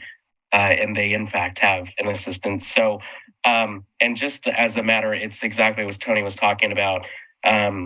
Not only alleviating all of the information that currently goes to one person, but also allowing for more opportunities that we currently miss out on. So, for example, I sat in on a meeting with some Clackamas County area legislators for work, and the assistant city manager from Happy Valley was there. And we had a good discussion about their priorities and things that they were hoping to get funded. So having more opportunities to not only have some more internal efficacy, but have some more external facing operations that we can be taking advantage of would be very helpful for us, especially in terms of getting state funding.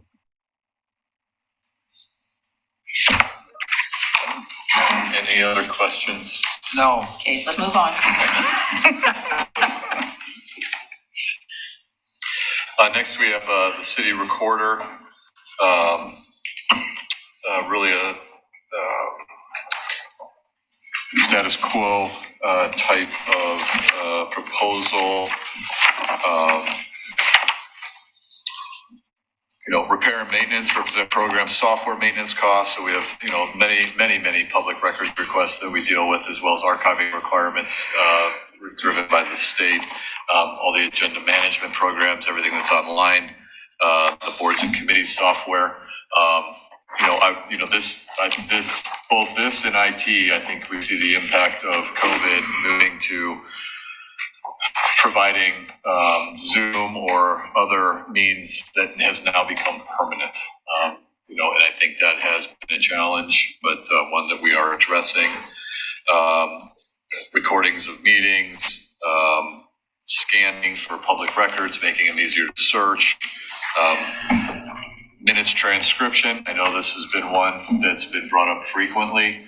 I believe that it takes approximately 2.5 to 3 hours for every hour of meeting to transcribe them, and that is not verbatim minutes.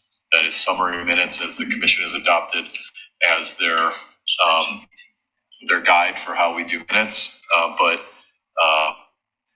City Commission, Planning Commission, Historic Review Board, Natural Resource Committee, it's a lot of minutes to try to keep up with. So we've actually upped that budget, looked for an additional contract consultant to help contract to try and stay up on top and catch up on those minutes. But it is interesting in that we have video, audio, which technically is an official record, and we then supplement that with the minutes, the written minutes that we provide as well. But it does come at a cost of time and money. I just had a question about additional trainings for city recorders. So for instance, we have a fabulous new county clerk, if I may say so. And I know she's interested in talking to recorders because of their role as an election official and making sure that we are very, that our people are up to snuff. And I think that she's going to be very good at doing that type of training. I mean, she's just been excellent. So I just kind of wanted to ask that question about, I know you just went to some training recently because there's a City Recorders Association, and that's a pretty tight group, a pretty high-powered group. I mean, I've been very impressed with them. Yeah, so I've been working on my CMC credential. That's provided by the IMC, International Institute of Municipal Clerks. And there is a budget for training and that kind of thing for both me and the Assistant City Recorder, Angelique Nomi. So we're both going to be well trained. Good. Yeah, like I said, I'm perfectly focused in on elections issues since I'm aware of some snafus that occurred over the last year, and I want to make sure that we don't have those issues. A particular issue I'm concerned about is residency requirements, which affected me personally and also affected the community and other people. So we want to make sure all those things are really tight. And I know, again, that there's state training out there. So thank you so much for moving those type of initiatives forward because, it's important. I did note for the record this last week that there was a big snafu in Multnomah County with a ballot. And I said, oh yeah, Catherine's gone now. So I don't know if there's any correlation between that, but it seems coincidental. I was telling Mike during the break about a recent experience that I have done. I needed to get a summary of a YouTube video. It's an hour and a half long, and rather than rewatch the whole thing several times and look at the transcript of all that stuff, I just took a link. I put it in ChatGPT and I said, summarize this in 300 words. And it just did it in seconds. And I said, now make it 200 words. I literally and it just did it. And I'm not suggesting that it's perfect, but I'm suggesting that I hope that we are looking to artificial intelligence of plowing through that enormous amount of work that needs to be done to summarize things, because I found it to be very effective. It's a matter of whether we can rely on it and certify it. I would be a little. I'm not saying it's perfect. I'm saying it still needs overview. It still needs, but as a first draft. Rough draft. Yeah. Amazing. I actually just made a comment to Rocky about that as well, like that, just thinking that there has to be a way to cut that down and make it easier on your job, because I couldn't imagine doing that. You have a great job, you do your job, I'm not doing it, but to find an easier way to do it so you can use your resources and abilities in other ways.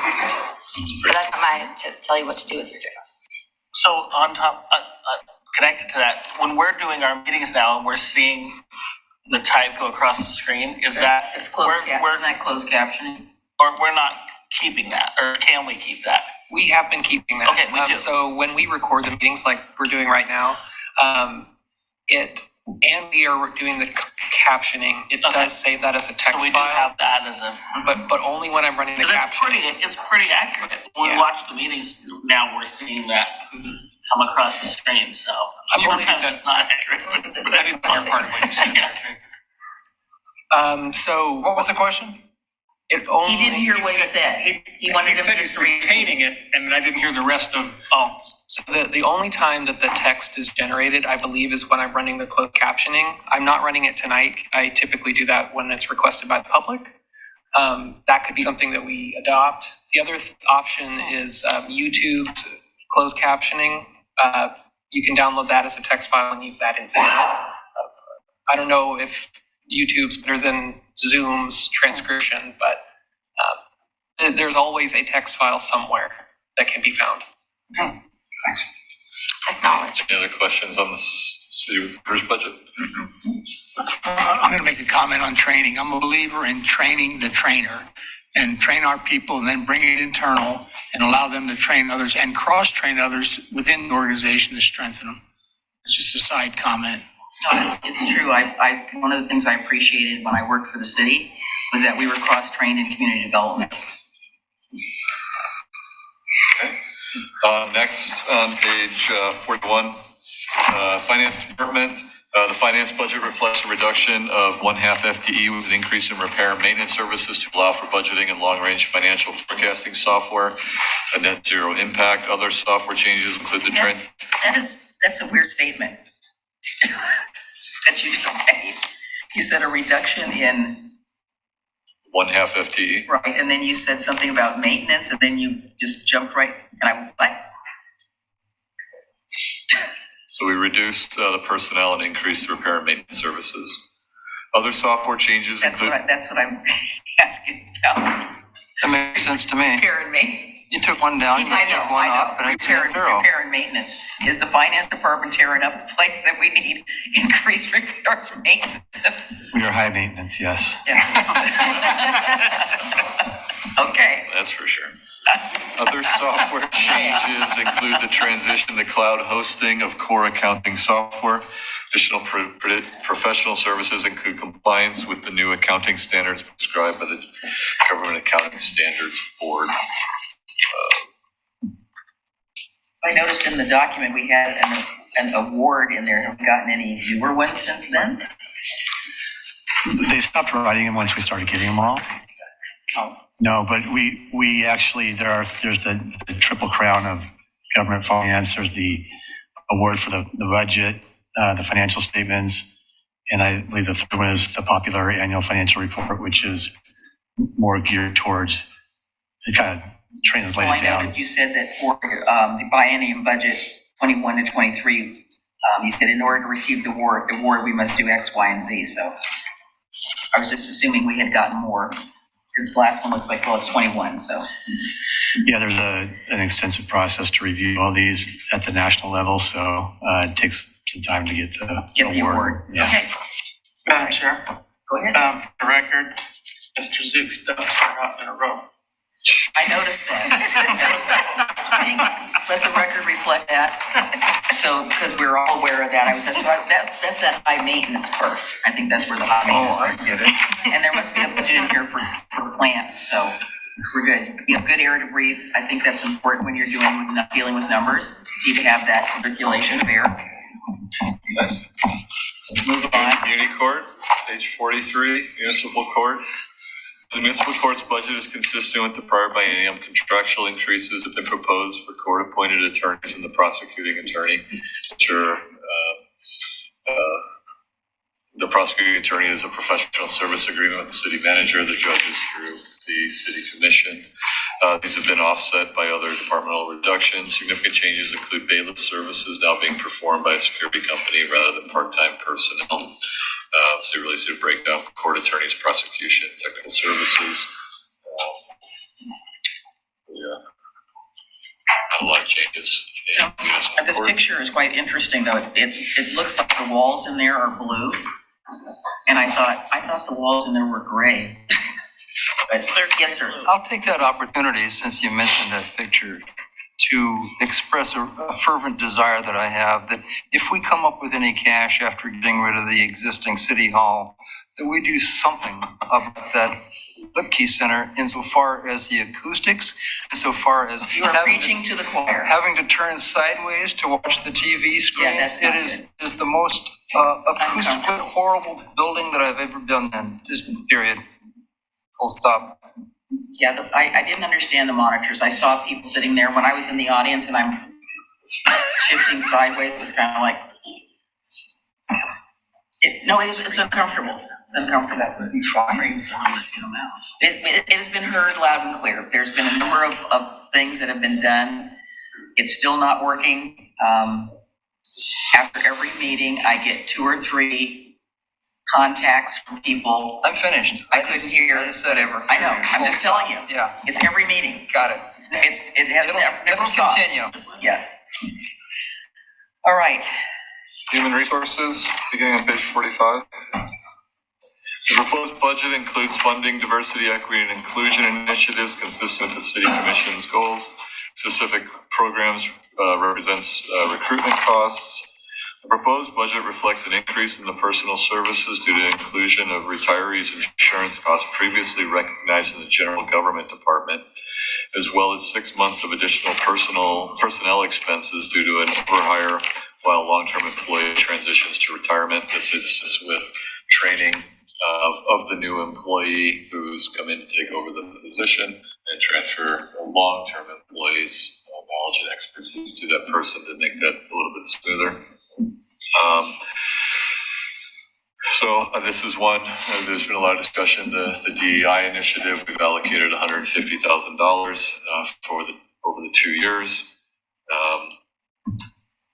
But we've also included citywide training opportunities, realizing that was one of the recommendations coming out of the DEI assessment was what can the city do to increase those training and educational opportunities for all of our employees and specific employment groups.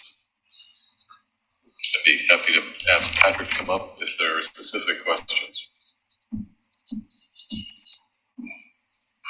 Oh, I think everybody else got to come to the dance party, so come on down, Patrick. Unless there are questions. Well, I have no thoughts about what he thinks.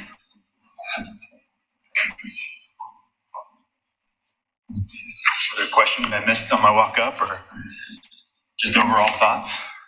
Well, just overall, so I think in keeping with a line of comment from my colleague, skipping over Mr. Mitchell, is he didn't ask the question, he did. So training. Whose name shall not be mentioned? His name shall not be mentioned. We don't talk about He shall not be mentioned. I think I just stand to be recognized. I think it's appropriate. It's appropriate. So, in addition to the initiatives and then the employee training on this, so how do you see yourself fitting into all of that? Because obviously you're going to be part of the chief cook and bottle washer, and you're not a DEI specialist yet, but From the DEI perspective, we definitely are in a position where we would need to lean in on expertise, specifically in training. That's easy. You know, I've had good conversations with providers, specifically in Lamont, what that can look like, and we've built in enough funding here for something like that. The DEI, $150,000 does include considering some of the things that the commission talked about during goal setting, whether that includes a more ongoing or more permanent community task force that I heard about, or internal staff consulting and helping us facilitate conversations internally. Also, I heard during our goal set process an interest in ongoing community assessment and outreach. So I don't even. No, that's good. Is that what you're looking for? Yeah, I think Those are some of those things that we could consider. I think it's important to note too that, you know, there was an executive team that was put together that was helping Patrick was a part of informing us, because we had both an internal DEI employee task force and external employee or external community DEI task force. Mayor McGriff, Commissioner Mitchell agreed to join us a little bit later when he came onto the commission towards the end of that process. And I don't want it to be missed that this isn't expertise and this is an ad. Okay, the HR department, when our employee retires, it's 2 people. So there are realistic ability to provide the services with 2 people just for what we are doing now. Right. So when there's this ask, so it's twofold. One, who's going to do this DEI work? If we're talking about a community task force, that is a big effort. And then to spin up an internal task force. So I've heard, and part of the discussion was, are we going to hire a DEI employee who can take this and shepherd it and do this work? Or do we utilize a consultant to help train the trainers and have that discussion in 2 years where we're at? Is this something we commit to? But we're to the point with no tax increases, limited staffing improvements, and the number of responsibilities projects, it's getting extremely difficult to continue to add significant community and internal projects without addressing the staffing or removing other things. And I'm very concerned in the HR department with 2 FTE. Doing a well thought out comprehensive DEI program is not a .2 position. It is a full-time job to do it if we're going to do it right and if we're going to do it at the level that we're asking. So anyway, I just want to make sure appreciate that. I got that out there, because capacity is a true concern. I think that's also something really good to note, is that it does need to be, if you're going to do it, it needs to be done right. It needs to be done well. It needs to be done thoughtful. It could be a people and culture kind of a position where it's kind of inclusive of all HR kind of areas and how do you promote people and culture, but making sure that you do have the resources allocated for it. If you are short-staffed on HR, it's going to be a retirement. This is something that's important, and it can't be something that's done, halfway. Because then that's the message that you're sending to the community is, hey, we want to do DEI initiatives a little. We don't really care that much. It's a checkbox. And if we want to grow the community, if we want to expand our community, we want to look around and what is the makeup of our community?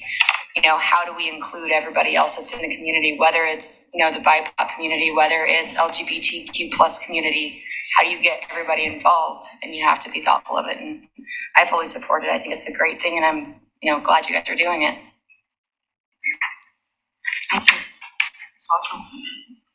Shifting gears just a little bit while you're up here, please, Patrick. I'm just curious as to how's the job market? I mean, when you're going out recruiting, what kind of reputation does Oregon City have, and how easy is it for you to find new talent? Thinking back on the last year, it has been a crazy year. We actually had kind of 40 new employees over the last 12 months, which is more than double than what we normally have had. A lot of that is just a variety of different reasons. We feel good about the candidate pools we're getting. They're not as massive as we used to. We get a couple hundred applicants, but we're still finding quality candidates and feeling good about the finalists and the people that are rising to the top. Okay, and tell the group about the different places that you're utilizing. I mean, you've expanded what we used to do to going to different BIPOC organizations. Yeah, so we've got some core places where we post and share our jobs. We're part of a network, governmentjobs.com, that has a nationwide network that automatically feeds Indeed. We also have a set of 3, I think, partners in diversity, and there's a couple others that we will reach out to and make sure we're posting with. But really, I think that we also take the time to, the industry that we're recruiting for. If we're talking about a finance person, there are associations that we take the time and pay some extra money to post to go right to those markets that are qualified and ready to apply. Yeah, there you go. Thanks. I think, what we would like to see is, a broad, to your question, a broader cross-section of diverse applicants. And we're sort of getting them, but sort of not. Just every so often, somebody that knows somebody that knows somebody that knows me reaches out and says, well, do you think I'd be comfortable working there? That's the question I get.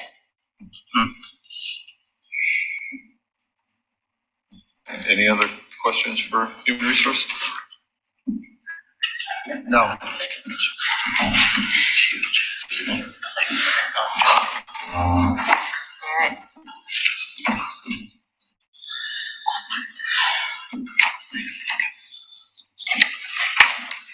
All right, I'm gonna ask Mr. Graham to come on down. So this won't take long. You guys want to have a discussion before we start? Do we have an estimated out time? Yeah. I don't. That's what we need to discuss, I think. This is a huge topic. It is.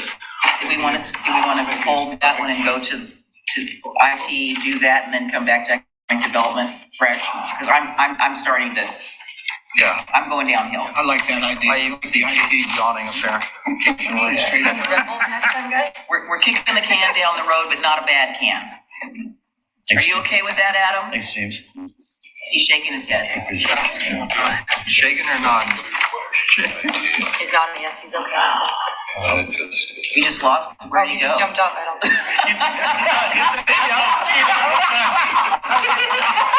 No, heck, the hell I'm out here. Welcome back. Welcome back. We lost you for a minute there. I'm not pulling a Frank on you, don't worry. You did leave last week. You did leave early last week. We call that an Irish goodbye. I didn't even know he was gone. Somebody said, "Where's Frank?" And I said, And that recognizes a substantial contribution. and I just said, "What?" I mean, I looked over, you were there, and then I don't know. Anyway, thank you. He's like, oh, great. All right, let's do IT. So It's getting late. Fuck me. So we have economic development, we're gonna skip that. We have IT, and then we have general government, and then our next section would be police. So I'm thinking maybe we can do those two real quick, IT and general government are really short. And then Okay, you guys can have a discussion on how you want to proceed. Page 49 is information technology. The proposed budget includes $100,000 in capital outlay expenses related to the installation of needed to move to a full virtual environment, including the city's enterprise resource planning system and utilizing the Microsoft Azure cloud solution. Additional capital outlay costs include $72,000 for monitored endpoint security, as well as $70,000 additional software for firewall security. Personnel services reflects an increase due to 2 years of the IT director position instead of one that's in the current biennium, rather than one. So really, a lot of this is made up of our licensing requirements that we have for all of our employees for utilizing, whether it's Teams, Microsoft, Adobe, all those programs that we have, network monitoring, cloud services. I think that the budget does continue to reflect an investment on strengthening and hardening our IT network, especially in response to the network disruption ransomware attack that we had earlier this year.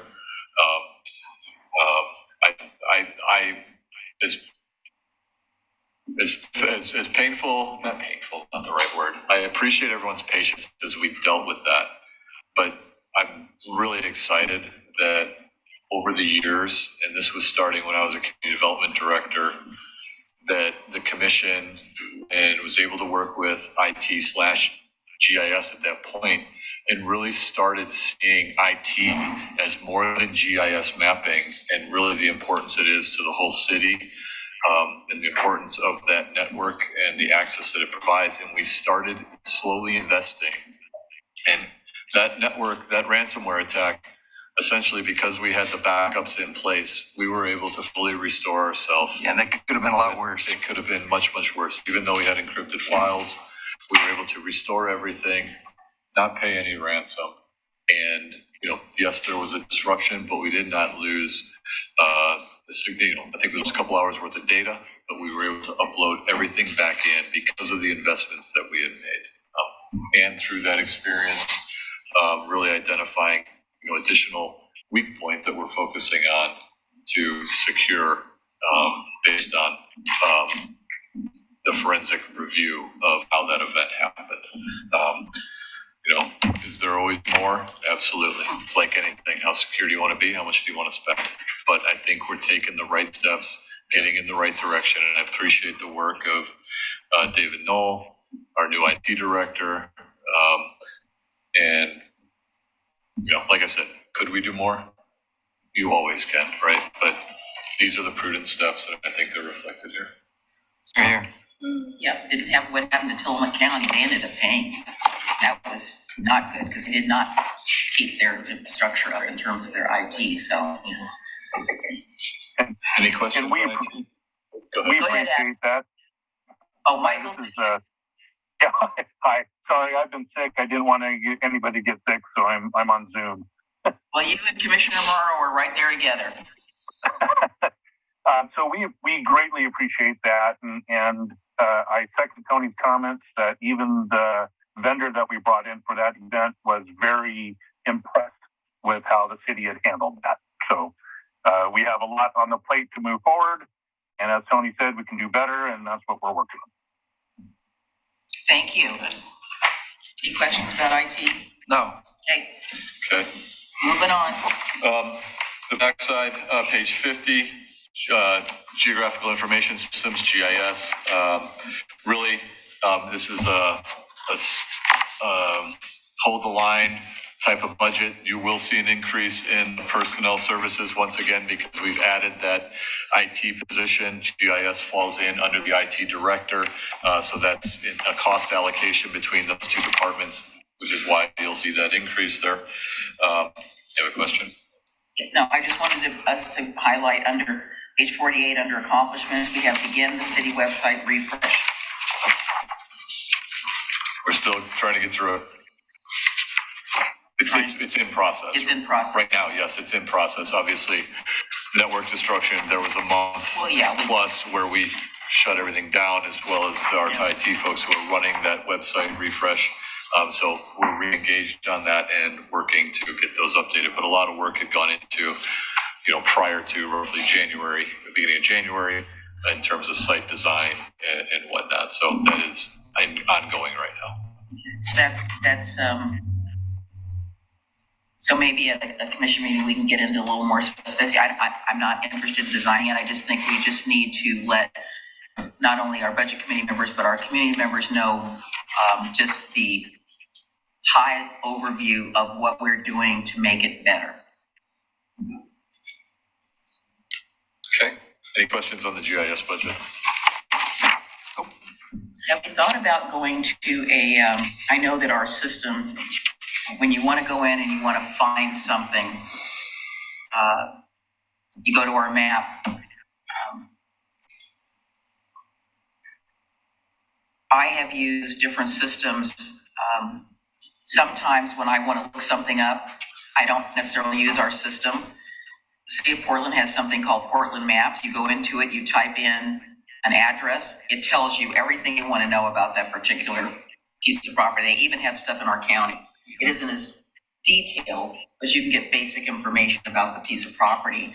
And it isn't our responsibility, but I get frustrated sometimes when you're trying to look up something that's in the county and I'm trying to correlate it with what we have in our thing.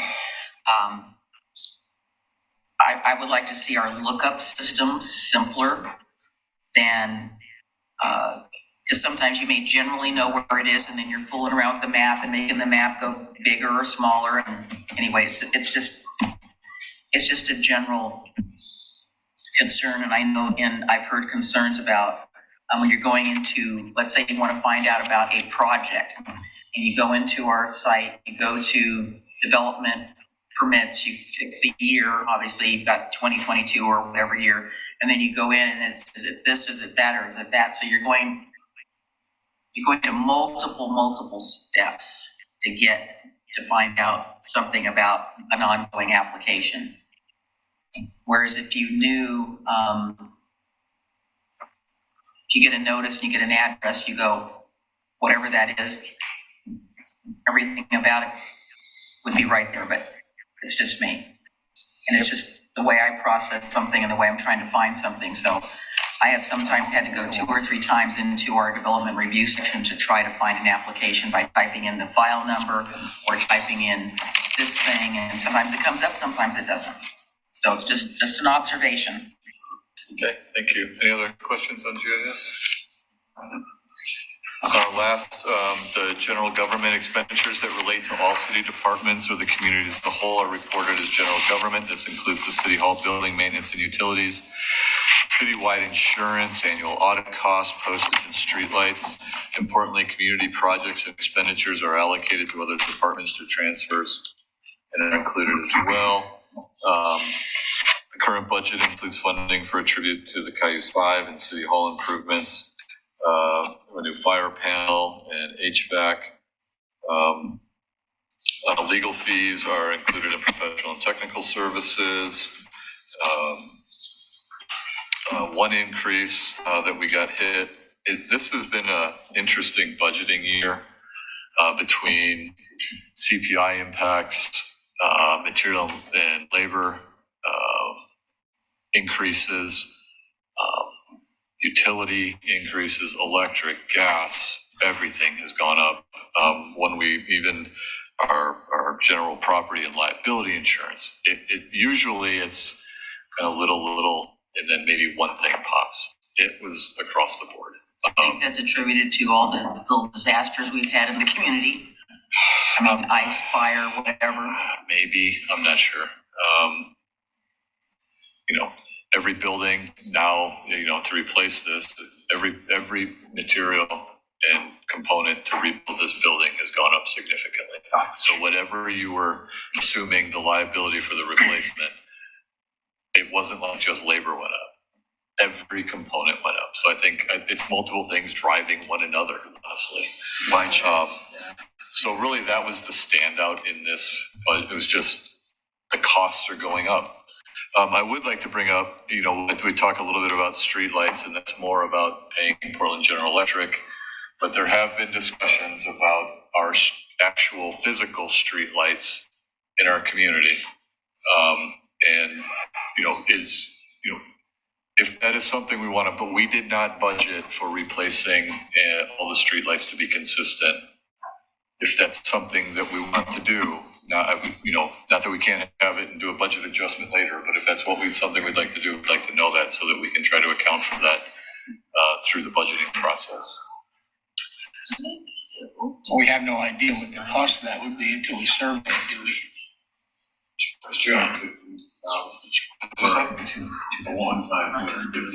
Over 3 years or 2 years? Probably over 3 years. 250 to 300,000 over 3 years. That's the standardized lights for that discussion we had. Yes. That involves not only maybe relocating, resituating existing lights, but purchasing a new Oreo lights. Total package. So I just bring it up. Excuse me. I'm not passionate about it. Tony, somewhere in your initial comments on what? Frank said he's not passionate about it. He said, I knew I was. I'm not passionate about it being in the budget this year. I'm passionate about it being fixed sometime in my lifetime.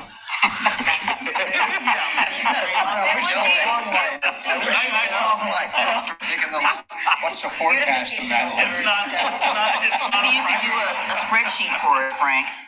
In my lifetime, in your introduction to this general government, you mentioned legal fees, and legal fees. And I'm just wondering, isn't that kind of a cross-departmental It depends. Yeah. So when we get our legal fees, we send them to the directors to review, because there are some that are strictly related to planning and land use, let's say. Yeah. Right, and then there's some that are more city commission based. So they tend to be tied to specific departments because they're working on a specific question or project within a certain department. So yeah, you would think it's just they're representing everybody, which they are, but for 45 minutes, they're representing me. I'm just wondering how you budget that. Past trends, estimates of existing litigation. Are they considered employees or contract? They're a personal service agreement. Yeah. I was just curious how we budget for them, so. And, what's the dollar amount on how much do we spend on legal fees? Looking at your wizard.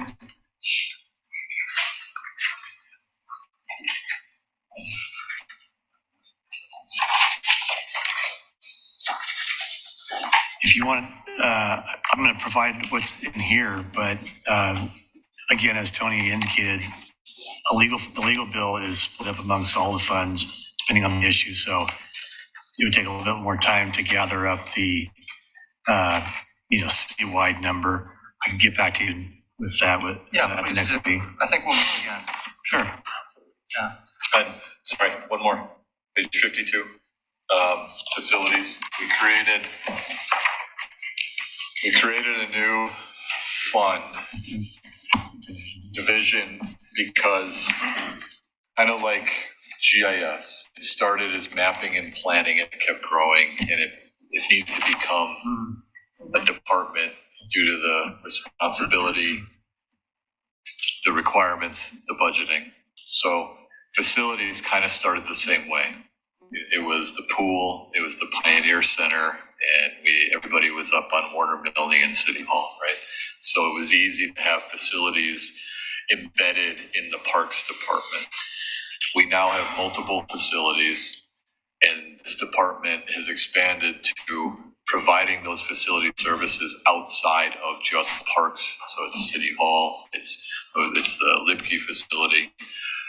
So we decided to break it out so that we can better track how that facilities are being funded. We created a facilities manager position. We had a retirement this year, and we took that position and we turned it into a facilities manager to be able to manage this new division and provide those services globally across the city rather than just, it's still embedded in parks right now, but this is also part of the discussion, the assistant city manager. So this is new. What you see is the basic personnel and materials and services. But let's say there's a capital improvement that's going to happen at the community development department. That capital improvement expense is in the community development department, and facilities then charges against it. We don't take all the buildings and put all their capital costs in facilities. So it's kind of like almost like a direct cost back to the department, kind of like what we do sometimes with vehicles. So this is brand new here. No, this used to be combined into general government as one bucket, but these costs were already there. It's just splitting them out managerially so that Kendall and his team can manage their costs better, more productively. Where's the Amtrak station? It's down on Washington Street.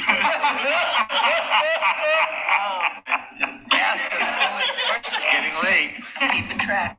Where is the Amtrak station? In terms of facilities. In terms of facilities. Is it in? The facility costs are in or is it under public works? It's under economic development. Okay, because I will tell you that I think it's in very sorry shape. Last time I was down there, I took lots of pictures and I said, oh my God, I would be embarrassed to have somebody getting off the train here. I kind of agree. I took the Amtrak once and I was a little confused just how to get on the train. I'm like, huh? Oh, well, that's a personal problem. No, not that. It was like, I'm standing here, just out here.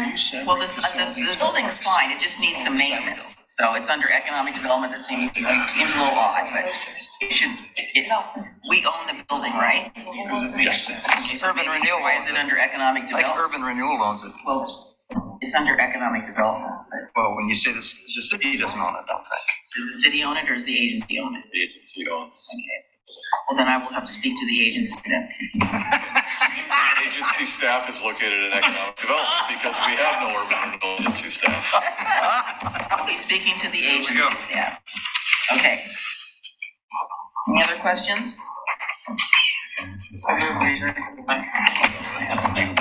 So be it. We're done. I'm sorry, did you recess or? We need a motion to recess. You just did it. I think she just resolved the budget now. Recess. Yes. Yeah. Recess until next May time. 11th. No, that might be. Okay. Perfect, thank you. Thanks for all the time tonight. Thank you, Adam. Feel better. Thank you, Michael. Feel better. Don't come back unless you're completely Better. sniffle free. Yeah, Thank you. Free.